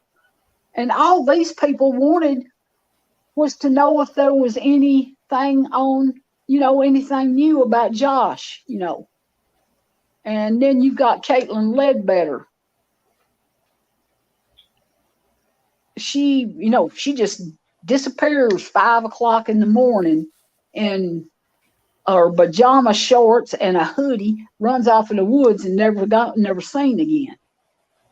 But then Daddy's house burns with his girlfriend in it. There ain't no charges on that one, It's just people that are involved in the drug world up there. There is a virtual revolving door, and anybody will tell you that. Brandon Hood, he was a drug user. He went to his dealer's house, which was Sarah Underwood.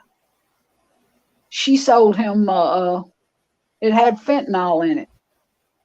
She left her apartment, robbed him, took his shoes, robbed him, necklace, jewelry, everything, and left him lay there to die. And she's got 3 bodies under her belt. She ain't been charged for that. Never, and should be. Yeah.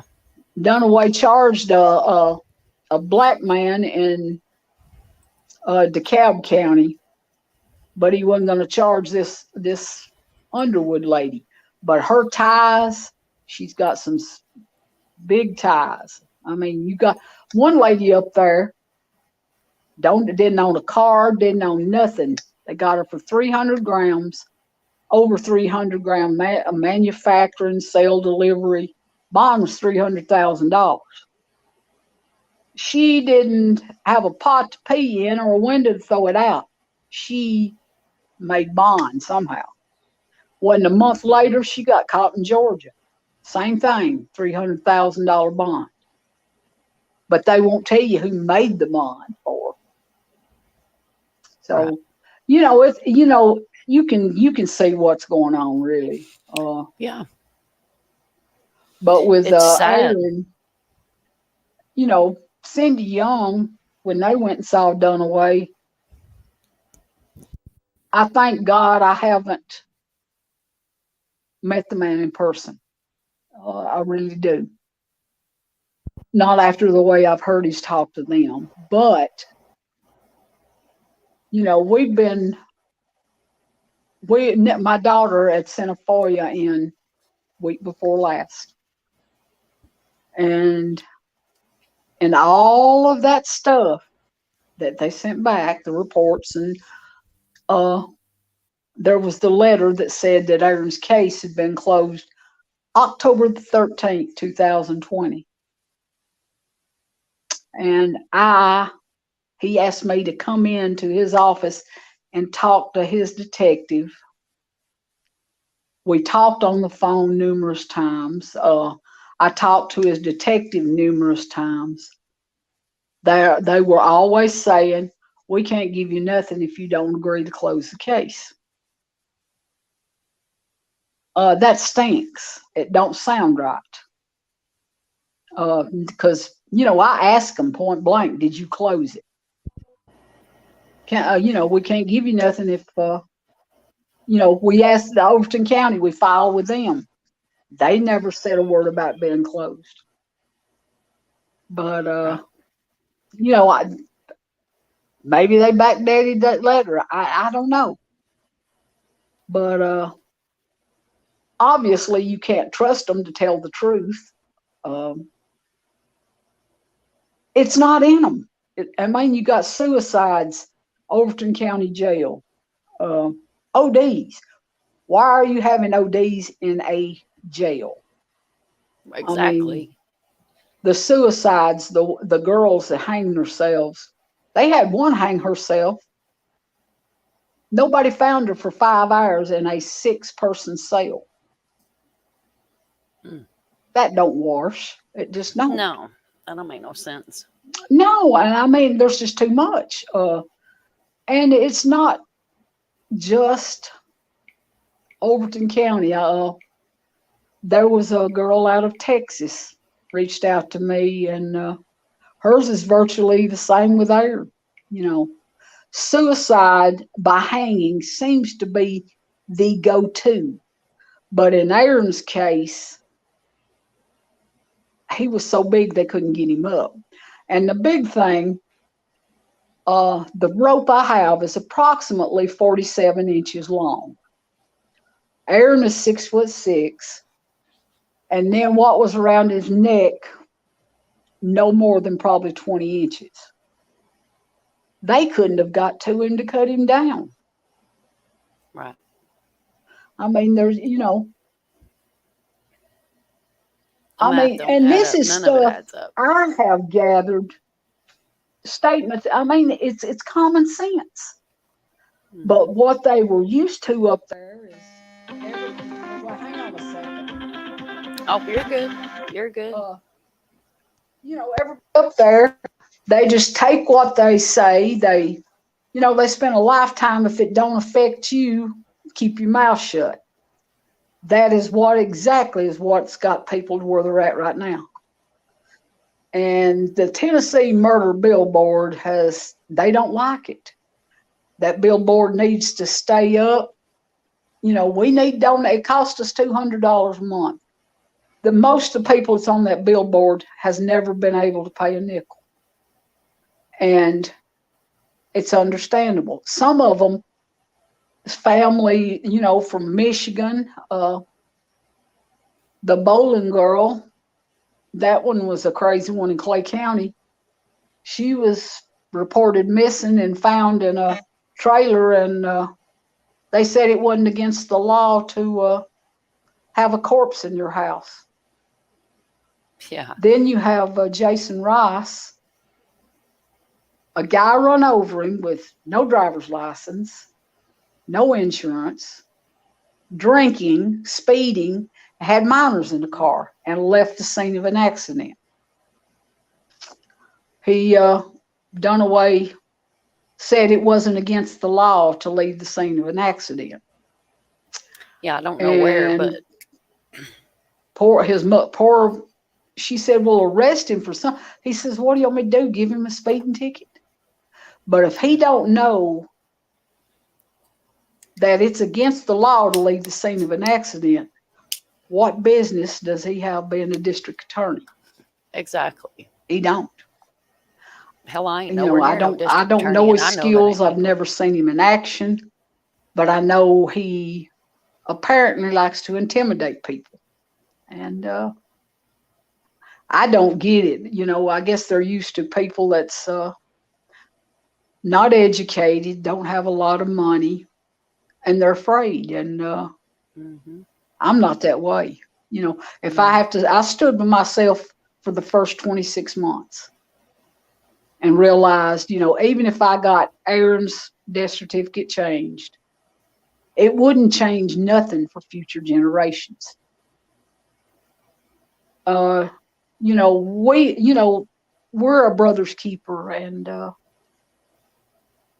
we've got to take responsibility, the citizens do, for letting things get out of hand and turning our heads for too long. Exactly. I see minding your own business. But when people start, you know, eventually they're going to start coming in these people's houses and killing where the drugs are so bad.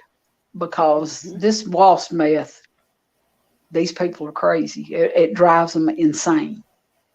And it eats their brains. They don't have a clue what they're doing to their bodies. And I told Dunaway's detective, I said, until you change my son's ruling on his death, I said, I'll be a thorn in your side. And when the intentions was to get a few cases to help Aaron's, when 20 showed up in 2 weeks, I was just, you know, I knew I was in over my head, but the group's been a good thing. I mean, for people that's never been able to talk. I've got some cases sitting in the background, one in particular. I don't know that the woman will ever be able to talk about it. So a lot of them still live in the area. But you know, the people they're paying attention. They're asking questions, and that's what it's going to take to make a change. I love Cindy Young, Courtney Cash's mom. She got, you know, she's been sick with cancer, and Dunaway didn't have anybody running against him, and she wrote her daughter's name in on the ticket. I think that's the greatest awesome. thing anybody's ever done. Yep, that's amazing. He That's needs to look at those faces every day, every morning. He needs to look in the mirror and see them. I agree. But you know, karma's you know, it's a hard pill to swallow. The detective, Mr. Sidwell, Derek, there's rumors that he was akin to Hack. I can't establish, or I haven't really pushed establishing if he is or if he isn't. He done a piss poor job investigating. That's the way it is, you know. Yeah. The evidence was mishandled. There's just too many mistakes. I don't know that if they're not trained properly, they don't know protocols. I don't know. But Aaron's case is one of the worst bungled one I've ever seen. I mean, anybody can take. I have enough stuff to get an indictment from a grand jury. Yep. But I got to thinking about why they left all that stuff at the scene. They left that rope, part of that rope, because they know Aaron. They know his DNA's not on that rope. Yep. And I have found a lab to test it. It's not admissible in court because it's broke the chain of command, but it will sure raise some eyebrows. And that's what we need. We need, you know, sometimes you got to fight fire with fire, but and whoever Aaron was right-handed, his right wrist was broke. Whoever tied the ropes left-handed, and I know of 3 that were there that were left-handed. So now they got to wonder about which one of the DNA's up there. Yep. And actually, one of the officers at the scene's left-handed. You know, I would hope they wouldn't be that dirty, but there's nothing surprises me now. I mean, nothing in that district. They deserve the number 13 for real. Yeah. And absolutely. I'm just praying, you know, there was an alderman stood up and about them not firing the police chief. I mean, if it was you or me still $27,000, I'm not saying he stole it. It happened under his watch. He's responsible. And no charges against him, but he did resign. I don't know him. I don't know people up there. I left in the 80s, so yeah. It's just I don't know. It's bad enough to lose your child. But when you have the man that's supposed to be your child's voice for the victim,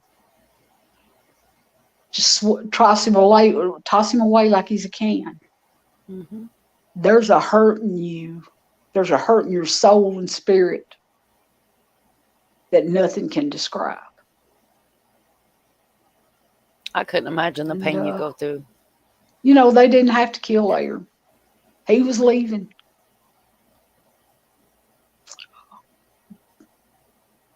I thank God I'm not around. I believe in an eye for an eye. But his kids deserve things to be done the right way and his death certificate changed. I won't never stop. And these other families, we've got more coming in. It's a sad state of affairs up there. It's not, it's just not in the drug world. It's, they're trying to steal people's land. civil lawsuits that against people that it wasn't even their fault. And you've got noted.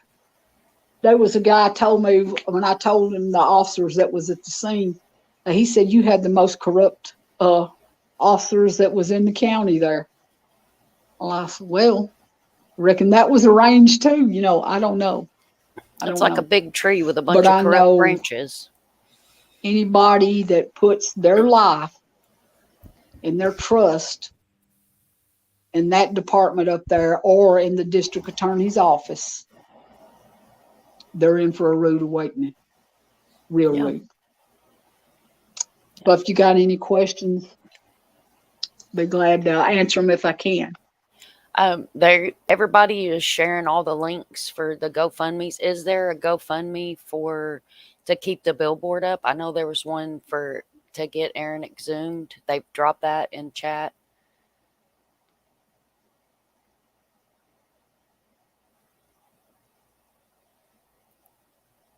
Can you hear me? Are you still there?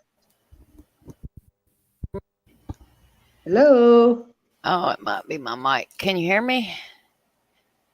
You should be able to hear me. Am I on mute? Okay. Guys, can y'all hear me in chat? I don't know if Lisa can hear me or not. Lisa, can you hear me, hun? Oh, you muted yourself. There's a little microphone on the bottom. Hit the little microphone and it'll unmute.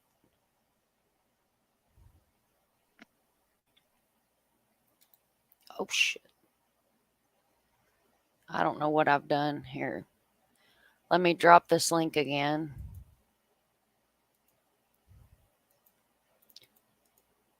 My computer is acting plumb crazy, and now it's done kicked her off panel.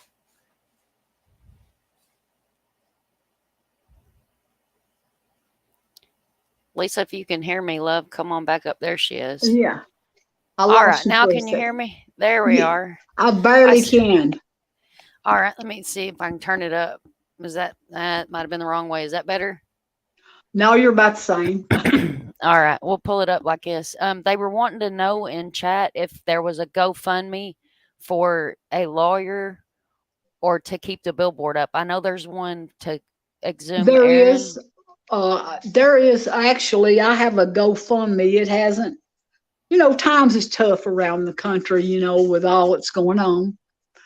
I have one. I believe, Aaron, I believe the quickest way to straighten this out and prove that what's going on, you know, there's something going on between the ME's office and the small towns. They put the, you know, they send a note with the bodies. Well, this is an apparent suicide.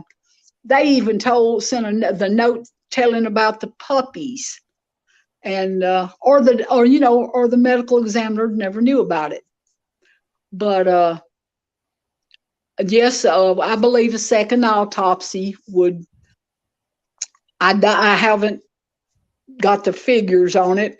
Probably be in the neighborhood of $10,000-$15,000. There's a great GoFundMe for that. There's also one for the billboard, and there are petitions that we need as many signatures on as possible.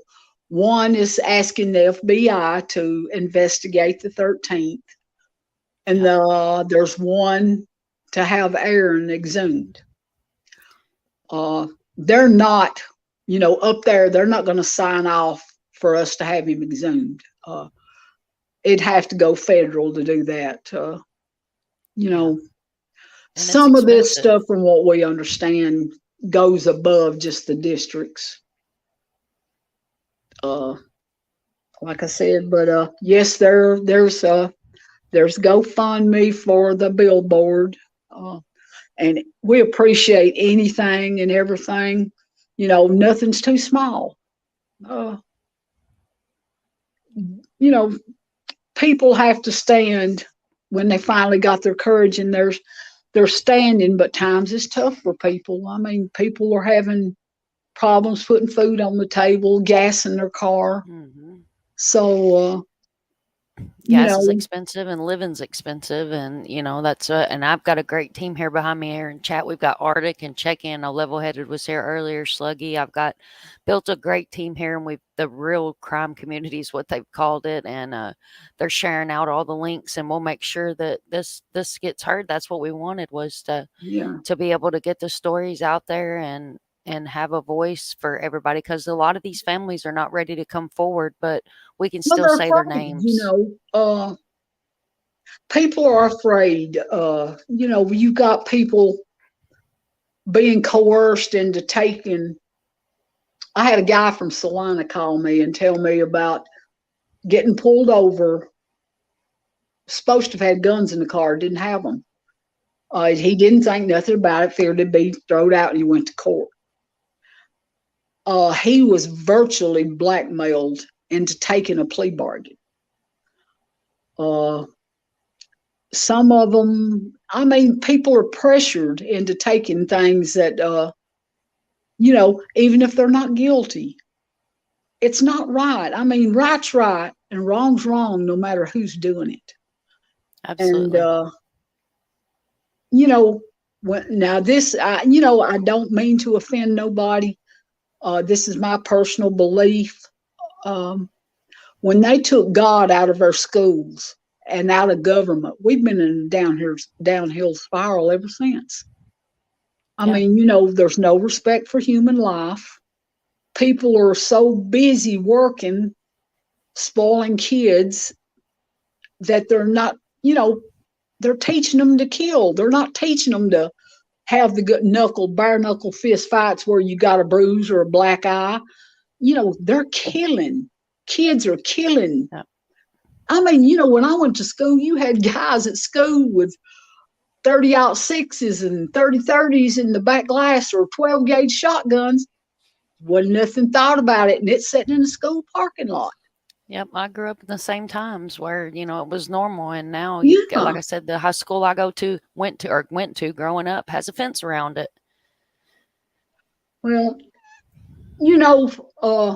I have no lie to tell. I have filed complaints with Department of Justice, Homeland Security, FBI, and I'm not done yet. We've got a pretty good bunch. What we need is a national station where it goes, nationwide. We've got a lot of people in the group from Australia. Yeah. But in my case, Sheila Wasaki, I'd never dreamed of having an investigator like her on Aaron's case, or Dennis Farrier. I done figured out it's going to be an uphill battle. But after 26 months, the one thing I realized, even if I got his changed, I wasn't going to make a difference for other people. And there's strength in numbers. Yes, ma'am, there is. So, and people are, coming out. It's giving them, they're coming out, they're loosening up, they're coming out. But now, like I said, there's one or two, they have to decide if, because they're putting, I've had a lot of death threats, but, dying's easy. Leaving out my child ain't. Yeah. And all I can tell them, if they come, and they better bring their A game. I'm a tough old bird. Yeah, absolutely. She's a firecracker, y'all, and she's not going anywhere, and we're not going anywhere. No. I'm here for Lisa. I'm here for Aaron. I'm here for every face on that billboard, and even the ones that aren't on that billboard, because like she said, there are more. 14's all it would hold. There's a lot more than 14. That's all we could get on the billboard. And Arctic says here that Lamar Media will help donate to a billboard in some cases if we reach out to them. So I'll get that information privately from him. Thank you, Arctic. I appreciate that. Actually, I believe Lamar is who our sign is through. Oh, awesome. I believe they're All out right. of Knoxville because let me think. Roland's the one. Yeah, ours is Lamar. But we've caused a problem, and they blame a lot of it on me because I wouldn't shut up, and people finally started listening. But back in the early parts of it, I'd done everything I could to make these people mad. And, they spoke about once or twice, but never, and all of it, has anybody said I was wrong. And you're None not of wrong. them. These people never even come to Aaron's funeral. And then they're going to say they loved him and all this stuff. I mean, they have got so far out there now, they can't even keep their own story straight. And, you're going to, if you're telling the truth, you don't have to worry about what's coming out your mouth, Facts, because your story don't change if you're telling No, the truth. mine ain't changed other than, I had the cousin, he swore he wasn't there. Called me, him and Crystal, threatening me. And after the third time they called me, I said, you're, now you can be arrested for harassment, don't you? Mm-hmm. So they didn't call me anymore, but he swore he wasn't there. And when that police report come in, he is on page number 4 that he is there. And I put it out, I put it on Facebook. I have kept everything public that I've done on Facebook. That way people can't, well, she's doing this or she's doing that. I've been straight up public with it all along. Is the only way I had to fight. You use what you got. And, the first one to take Aaron's case was the dude that does Catch My Killer. Can't think of his name. And then we've got a couple of ladies that's actually for the crime scene technicians, something like that. They investigate crime scenes.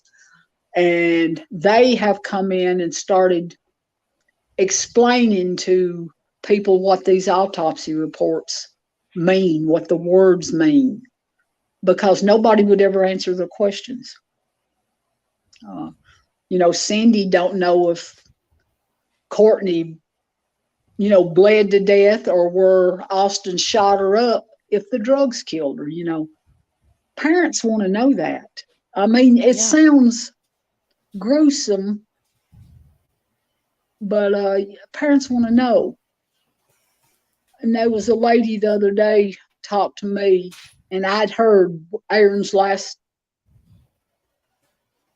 word was he cried out, "Mama," and she said he it's so did. heartbreaking. And I ain't got no lie to tell you. It makes me want to hurt people, and I want them to hurt bad. But I wouldn't even wish what we've been through on the ones that killed Aaron. I wouldn't wish it on Bryant Dunaway. Right. But karma's started rolling through. The homeowner, he died.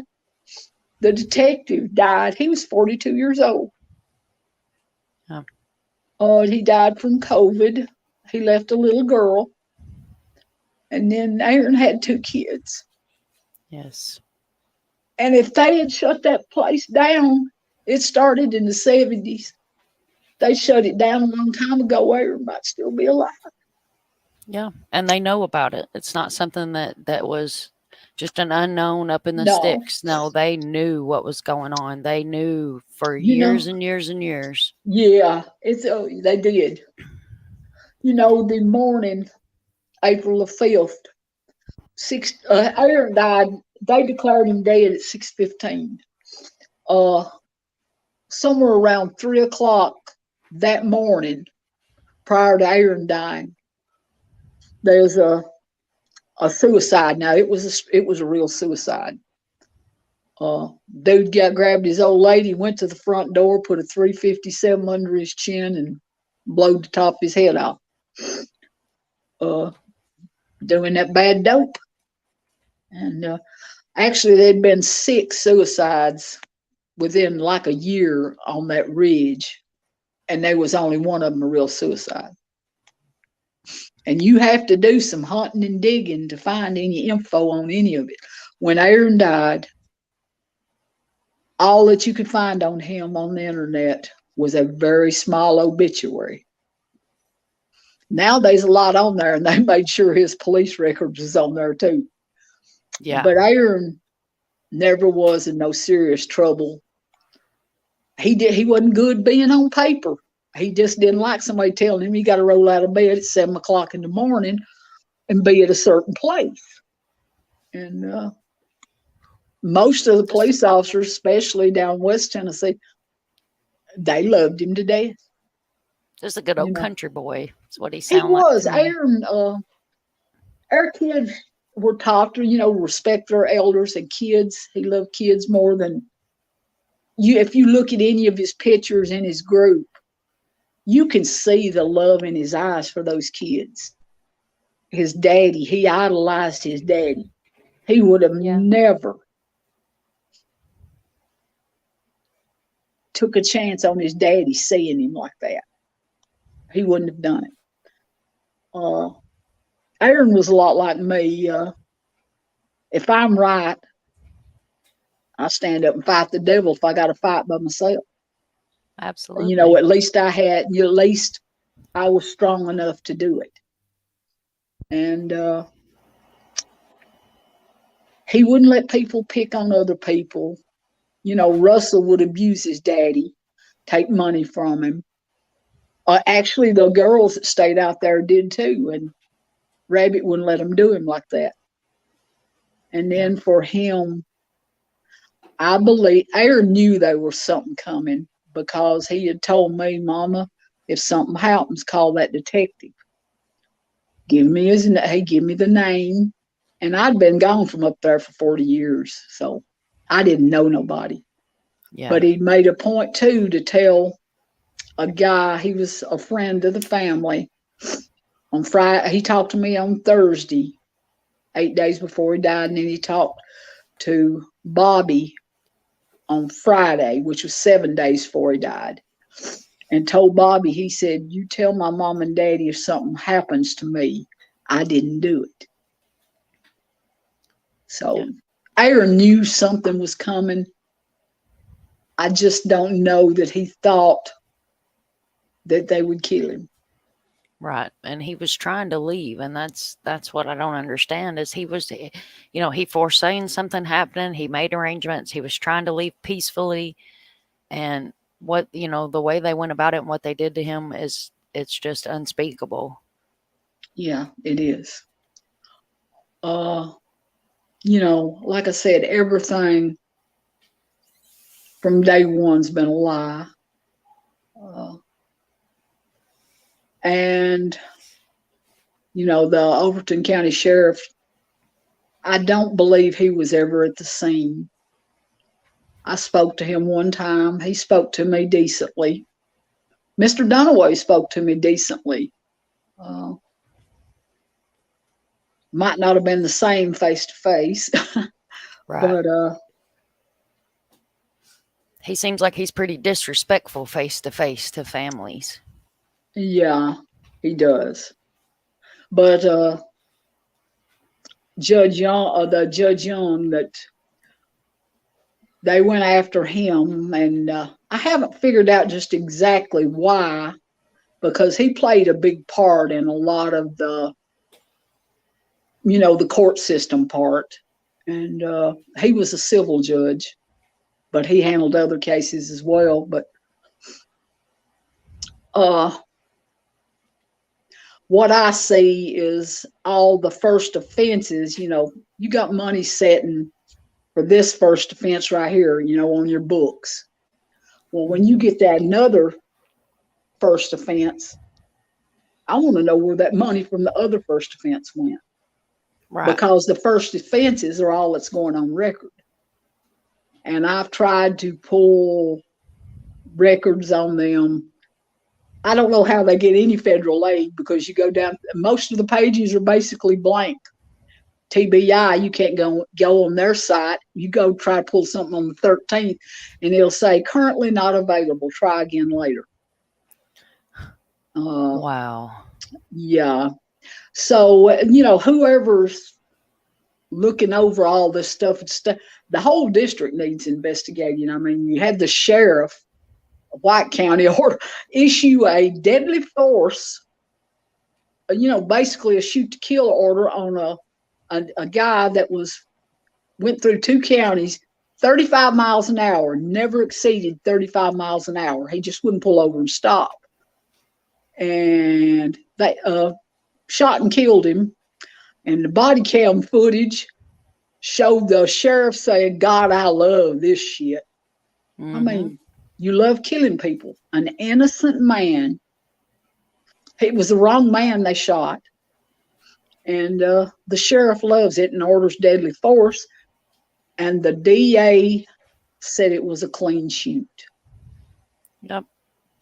How can a clean shoot be a clean shoot on an unarmed man?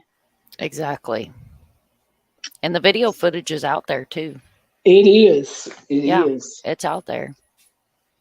And it's I mean, just crazy what they're getting away with in Tennessee, and it's not being looked at. I don't see how the FBI isn't already investigating the whole damn middle, from the middle all the way over to Eastern Tennessee. Yeah, and it's. I mean, we've got a couple of cases down in West Tennessee. We've got 2 or 3 out of Nashville.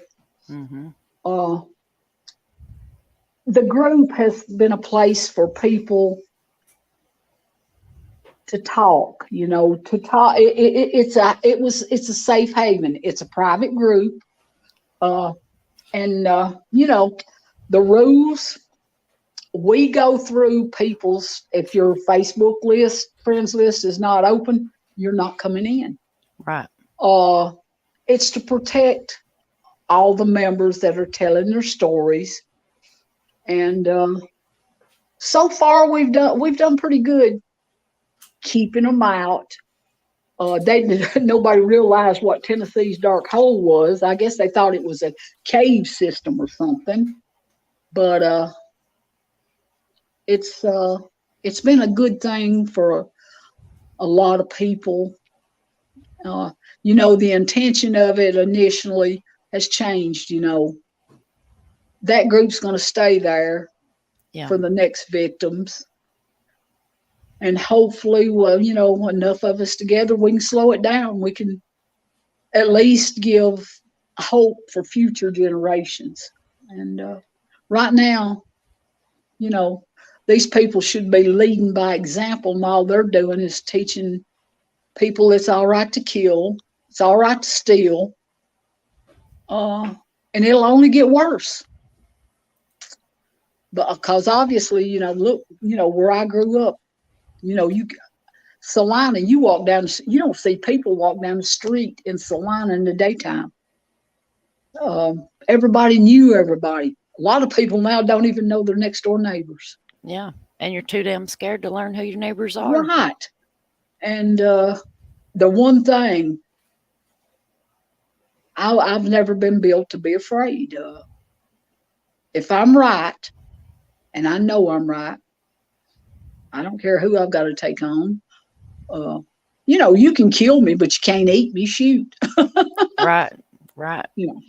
And you can't stop us. No. We're not going to stop. No, if, Cindy Young and Monica Kaysen and Vicki Jones, Vicki Brown, these people they're very outspoken too. I've told Cindy Young, she was my twin sister in another life. She's got my mouth and she won't shut up. There's no filter between the brain and the tongue. Right. I've seen And her that's what it at takes. interview. She's amazing. She's a strong She woman as is. well. She is. And, you know, when we found each other, it was, I don't know, there was like an instant bond. And these, you know, I'm a long way away from up there, but we all talk, and you know, we've got the cases out of Jackson County, the Gainesboro 4. You might want to check that one out. That one is that case it's is a whole heartbreaking. animal in itself, and it is extremely heartbreaking. And oh my goodness, that case is one that you want to start early and sit and dig what you can and what's out there. Yeah, because it is Well, heartbreaking. you know, the guy, you know, it's obvious, you know, what happened. And that one, again, Mm-hmm. evidence is lost. Jackson County's bad for that. Evidence lost. We've got her father was shot 5 times. Before TBI could get in to pick up the evidence, it disappeared under Wayne Mahaney. I remember Wayne Mahaney. I just didn't have any problems. I stayed away from the law. I guess that's why I didn't have no problems with him. I mean, I didn't get out in corrals and do all kinds of crazy stuff. I was a ball freak. I mean, the Gainesboro 4 kids perished, and it's like nobody cared. And then in 2007, TBI closed that case. Yeah, These should've 4 never been closed. families didn't find out till back after the first of the year this year. It's And another that's how they clear-cut work up there. case. And I don't know what the law is on notifying the family, but they can bet I'm going to find out. Yeah. I've got educated on a lot of stuff, and my old brain still works pretty good for an old woman. Yeah, you've done a lot. You know, you've done a hell of a lot more than you've got any help from law enforcement on it. No, it's a shame when the citizens have to do their jobs. Yeah, it for 'em. is. And then they won't accept the evidence and do right. Mm-hmm. And to me, all that makes them look like buttheads. You got moms being I'm, FBI agents. Is there anything else you guys want to ask? Does anybody have any more questions in chat, guys? And if y'all can't think of your questions right now, you can always message me, and that way I can let Lisa know and be a little bit more prepared. This was kind of on a whim thing that we went ahead and scheduled this tonight. I think that, you know, you've come up and told everybody, you know, what's going on and what our purpose is for being here and your story. And I'm honored to have you up here. Checking wants to know if you'll be willing to come on again. Oh God, yeah. Like I said, initially, when it first happens to you, you think you're the only one in the world. You feel like you're the only one in the world. You feel alone. And I don't know, God's got a purpose for all of us. And I guess Aaron's was to expose all of it. And my by heart God, goes out to you. I'm going to do everything I can to make sure it's cleaned up, that he didn't die in vain. There's too many young lives lost all over this country. I mean, babies, they're disappearing to sex trafficking. Mm-hmm. We're hearing some real strange stuff up there. Sex trafficking kids. The they're using, nobody thinks about it, but they're using, it's ideal. You've got the river, you've got the Jackson County Airport. They delivered drugs there, flew them in for years. And funny, the county can't, the county police officers, the city, they're not even allowed on that airport property. Right. Because I had a friend that did work for Jackson County. Overton County's got their little airport. If you just got a bunch of greedy people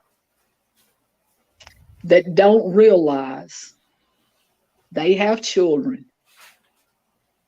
And, used to you'd be, you thought about,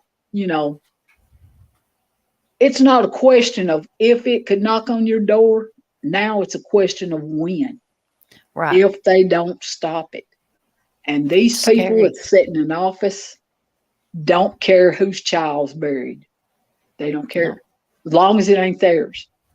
Exactly. I was going to say, unless it's one of theirs or one of their family members, and then you can't stop the force that they've got out there. No, but you can't. It's. Well, the one thing we've got, there's an ex-judge up there. I never, like I said, I never had a lot of problems. But his nephew, because he's an ex-judge, he hit a guy on a motorcycle and killed him, and nearly killed a girl too. Guy was drunk and on heroin, and they're doing everything they can to sweep that under the rug. Where, it's these certain people with these certain names or connections. They can kill, sell drugs, manufacture them, do whatever they want. Nothing. There's no consequences for their actions. Right. And then you take somebody spit on the sidewalk, they liable to do 10 years or end up hung in a jail. Yeah. I know if they ever got me into jail, there's no way they'd let me come out. But, I'm not, that's just part of it. I'm here for the duration. And that man needs to go. He needs to be disbarred badly. You've got lawyers up there. I mean, it is a huge industry for that area, generating all the cases for the lawyers, all the court costs. I mean, it's big. It's a big industry. Yeah, and it keeps feeding their wallets. People might not really realize it. The more that may be why the salaries are so high in Tennessee. I mean, you got West Tennessee, they've been busted, but making some huge bust down there on this fentanyl. This fentanyl ain't no joke. No, it's killing people left and right. What they don't get is if they ever put it in the water system, it can wipe this country out. And I mean, it's something to think about. You've got your own government. They can stop the manufacturing of that stuff. They found Bin Laden. Come on now. Right. They're not doing anything. It don't take an Einstein to figure it out. And, there's always been corruption. There's always going to be, probably. Mm-hmm. But they've got so used to the good old boy system that's what works for them, and it's got to stop. That's what it is. Yeah. And, that's like they want to take her gun. I seen, you want to own a gun? I own two. I got one for each hand. Right. And I don't see the value in the assault rifles, but at the end of the day, guns don't kill people. People kill people. And then you got to go back to the parenting skills. They've not been taught the value of a human life. And, there's rumors that a lot of these people that's going missing they're harvesting organs. Yeah. I mean, that's a huge industry too. Yeah, the human trafficking, it's a huge, huge ring, and it's scary. And if, I've done a couple of videos on that just from digging into these cases, and you wouldn't believe the human trafficking that's going on in Tennessee, and they're aware of it. And it's just like it's disgusting that they have houses for girls that are recovering from human trafficking. What world do we live in?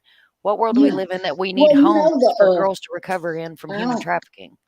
I-40 and I-75 are two huge major drug trafficking corridors.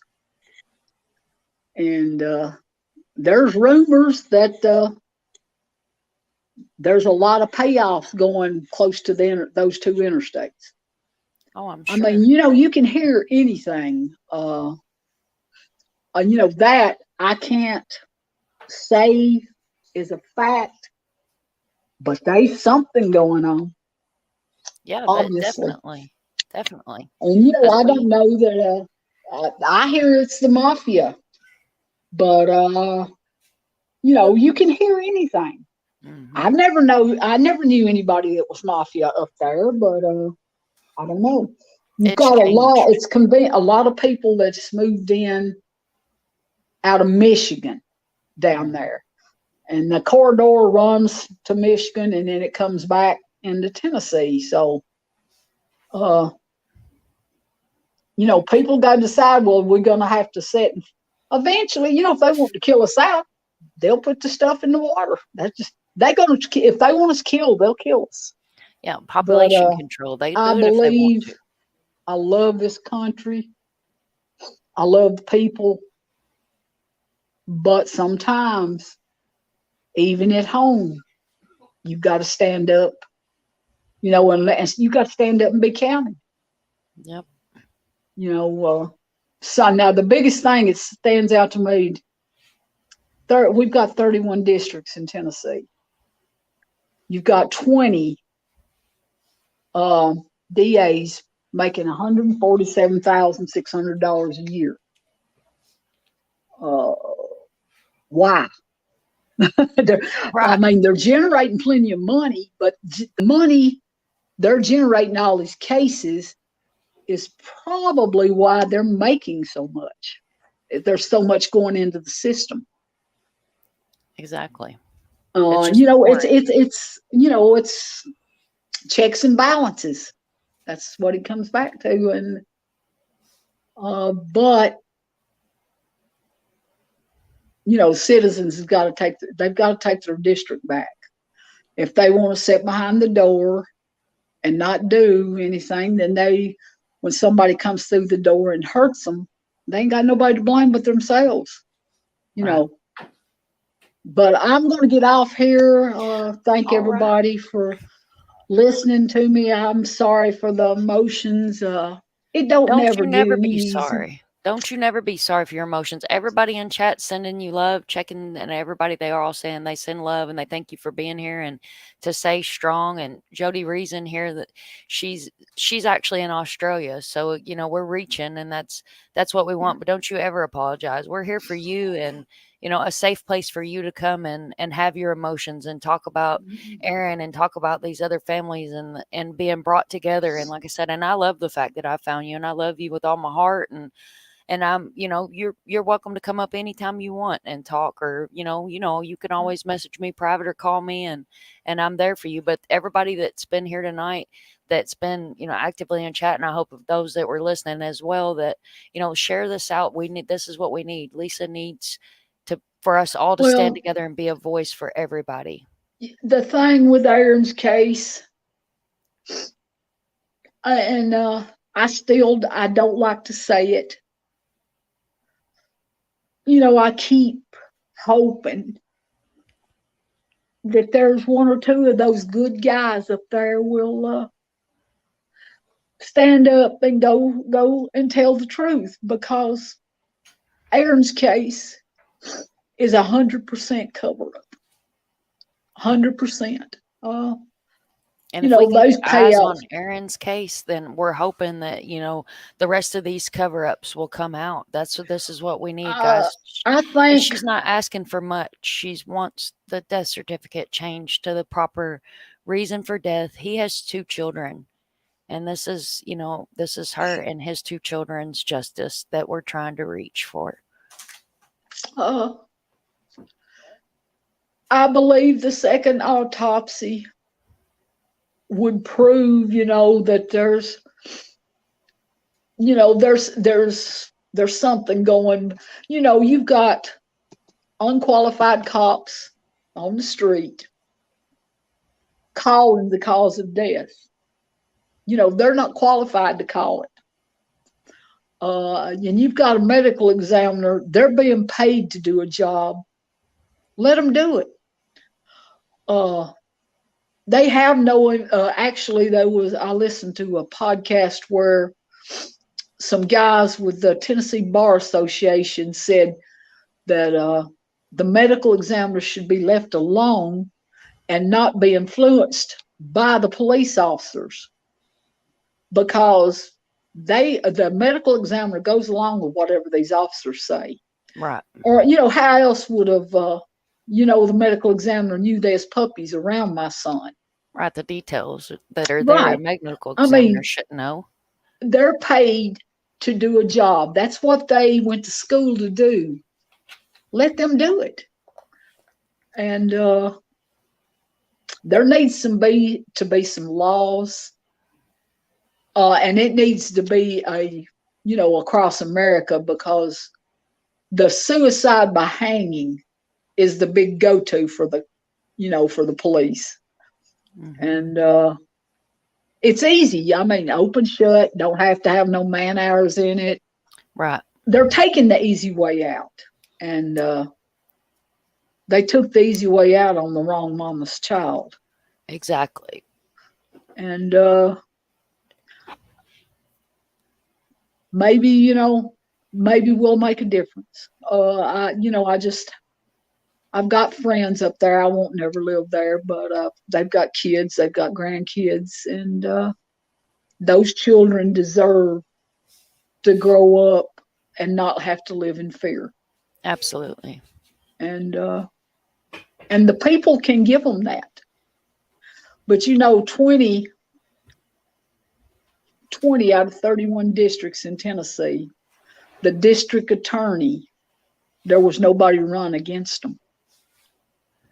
There's something not right with that. Right, and you got sheriffs that there's nobody to run against them either. So Right. it's Yeah, it don't make no sense. So There's no way. There's intimidation going on, or somebody knows something on somebody. But I can tell you, this bunch in that district, they got some little secrets they don't want the world to know. Oh yeah.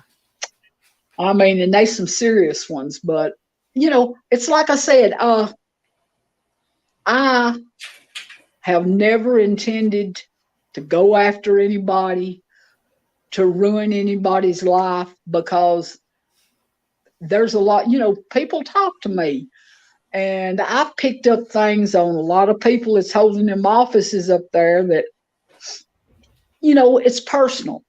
It's none of my business until they make it my business. Right.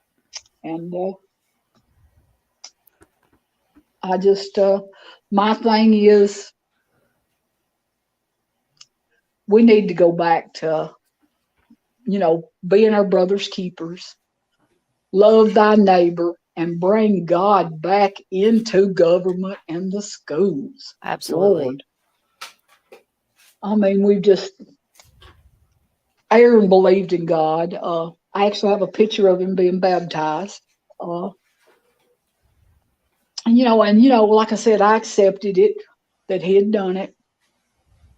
But when you have something hit you in the face, you're standing there looking at your child and you don't recognize him. And I ain't got no lie to tell. When I went in out there at Hack Cox's house, I was looking for a fight. Oh, I guarantee it. I'd have been the same. And I believe an eye for an eye. But in this case, it's got to be handled the right way, because I believe God has had this is God's plan. Too many people come together at one time. They had tried to get groups together before, they wouldn't stay together, and this one is staying, and we're here for a reason. Yeah, absolutely. We're here But for I the right love you all. Like I said, anything you can help with, and whoever said about Lamar might help, that would be awesome. Because Yeah, we I've love got to a great team. So we'd love to keep that sign right there, because that dear overworked district attorney has to look at it every day. Yeah. Every day he has to drive by it, y'all, and we want to make sure we keep it up. We run the sign once a month. That's all we could afford. And like I said, out of all the victims on there, there's probably 4, maybe 5 that's been able to afford to put money in. Yeah. And it's not about the money. Whether you got money or not, those kids are victims. Yep. And it's time. It's rise and shine. And I never thought the sign would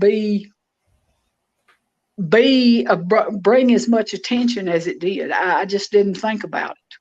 But when they labeled it Tennessee's murder billboard, it struck a chord. Attention.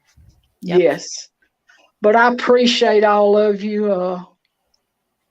I could sometime, if you want to, maybe I'll share some of the photos that, lends credibility to what I'm saying. Yeah, so whenever you're ready, hun, whenever you're ready, we're ready. We've got a lot that's prepared and ready, and it's on Lisa's time. And when she gets ready to come out, and like I said, I have a great team here: Checking Evictions, Arctic, Sluggish, Level. Everybody's willing to stand together, and Check-in's got some great resources. Level and Arctic both have great resources, and that's what we're going to do. We're going to reach out, and this was important to get you up so everybody can hear you instead of hearing me rant and rave. Hey, look at this, look at this. They get to see you and see that this is real. This is a real mom, guys. And I appreciate everybody for being here too, and sending all the love and being being patient with my live streaming skills. I'm getting better though. Well, it's like I told Sheila Wasaki and them, I can go a few days, a couple months, I'll probably be all right. And then I'll wake up one morning and they've called hell on Facebook, and I go to Facebook jail. Yeah, I'm currently for anybody that's on my personal Facebook, if you'll call it, because I do have my channel Facebook where I share all my posters and most of my videos and information and stuff. But yeah, I've been in Facebook jail. I've got like 19 days left, I think. Oh, honey, I've been in there. I was sharing pictures of Aaron on his 21st birthday. A friend of his took him to a strip club. He had a picture took of him with Miss New World. And I thought, well, it's a picture of him if I don't mind them seeing it, Right. Shoot, they put me in jail for putting that picture up one time, 3 different times for the same picture. Oh my But goodness. I made a comment back. Actually, I just got out. So I said, cut the snake's head off. It kills the body. Oh my Put Lord. me in Facebook jail, buddy. They've just got it out. They watch me pretty close. So, but you know what? One morning, you guys may wake up and, woo, she's at it today. Because sometimes I got a mouth like a sailor, I need some soap. But I try to be respectful and maintain. But I have the days, 300, it's a good thing, there's 300 miles between us. Right. But I'm out. Thank everybody. All the links, are there. The petitions, that the district needs investigated bad. Yeah. And send emails to the U.S. Attorney General Merrick Garland. I think contacting anybody in Tennessee is a waste of time, or so far it has been anyway. Right, we're trying to reach out. Yeah, FBI, the DOJ, Homeland Security. They, especially with the trafficking part, they're using the rivers up there. They're using the roads. I've actually got some pictures. I'll have to tell you about something I accidentally stumbled upon. All right. I don't know that it could go out, but there's just a lot happening up there. But now that everybody's looking, with this money missing, there's no telling how much has ever went missing, Yeah. They're just now catching it. But I think the money, they brought the money thing out, but the billboard was building so much steam, and you've got those huge lawsuits looming over the jail. And, and they had another attempted suicide in Overton County. Can't find out, zero about it. They lived supposedly, but nobody's talking. Right, you can't find nothing. I looked for it too and couldn't find nothing. So it's Well, I know who it was. People have actually come to me, well, you see if you can find this out, because somebody's telling you. I've got, what they don't understand is people inside these people's camps are the one that's talking. They sit and they see what's going on. It's got to stop somewhere. Yeah, you want to get high, but you don't want to have to sit and carry knowing that they've killed somebody. And people are talking, but I'm out. I love you all. all Thank right. Love you, honey. Have a good night. Bye-bye. Thank you for coming up. All right, I'll take you down.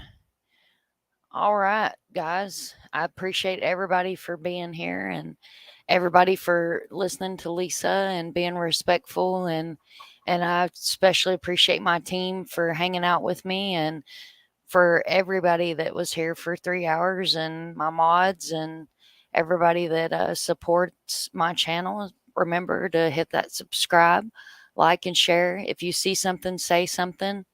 Always remember, guys, it takes a village to raise a child, and we got to stand together. If we don't stand together, we're going to fall alone. And these families really need our voices. We can use our platforms to share these stories.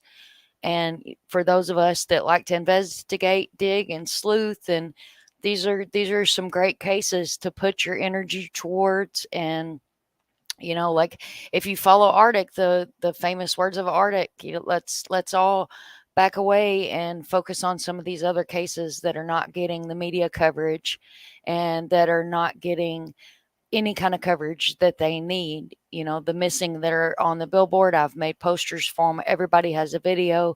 You guys are welcome to go in and share out any of those videos. Grab the stories, read on them, make your own. Like I said, if you have any questions for Lisa, please don't hesitate to reach out to me, and I'll write everything down the next time she feels up to coming up on a live. Then we'll go through all the question list. And, like she said, if you guys can reach out, send those emails, post it on Facebook. Let's get the right eyes on these cases, because what the hell's going on in Tennessee, guys? I don't understand it. And, so, together, maybe we can make a difference. And if we can only make one difference, that's one difference that we're hoping will cause a domino effect, if you will. And justice will start coming to these families as it should come to these families. And thank you so much, Check-In. You're so awesome. You're awesome. And she says she's got tons of questions. Yeah. Like I said, girl, just hit me up with the questions and I'll write out a list. And next time we'll be a little bit better prepared. This was kind of where for those of you that know, I've got my boy and everything going on in my background. I still try to be active here on YouTubes and my groups and stuff, and I have focusing lately on the Navajo series posters. There's 170 missing people that the FBI released in just New Mexico and Arizona areas. This is not including the other list that I'll be doing. So I have been kind of engulfed in making my posters. So a lot of times, guys, I am there. I'm in the lives. If you guys see me, I'm not creeping. I'm making posters, but I'm listening. So I'm what I call on ear mode a lot of times. And anybody that missed the beginning of this stream, go back and watch the first of this stream and take a look at the faces on the billboard. Take a look and listen to the families. And, there's a good interview that the Farrier Files was able to do. It was channel 17. Like I said, I'll get the description all fixed up, and we'll have all the links dropped in the description for the GoFundMe's and the Justice for Aaron group. I believe it's a public group. I'll make sure that gets dropped. I think Arctic dropped it in chat, but I'll make sure that gets in there. And Jody, thank you so much for being here. I know you're in Australia, so always appreciate you making it to my lives. Check-in, you're awesome. Thank you so much for everything you do. And thanks to everybody on my team, and a great, big, huge hug. And thanks to Lisa for coming up on panel and telling Aaron's story and letting us know, what she was able to let us know tonight. And like I said, you guys join us live next time and we'll have a lot more to share. But as always, guys, thanks for being here and have a beautiful night.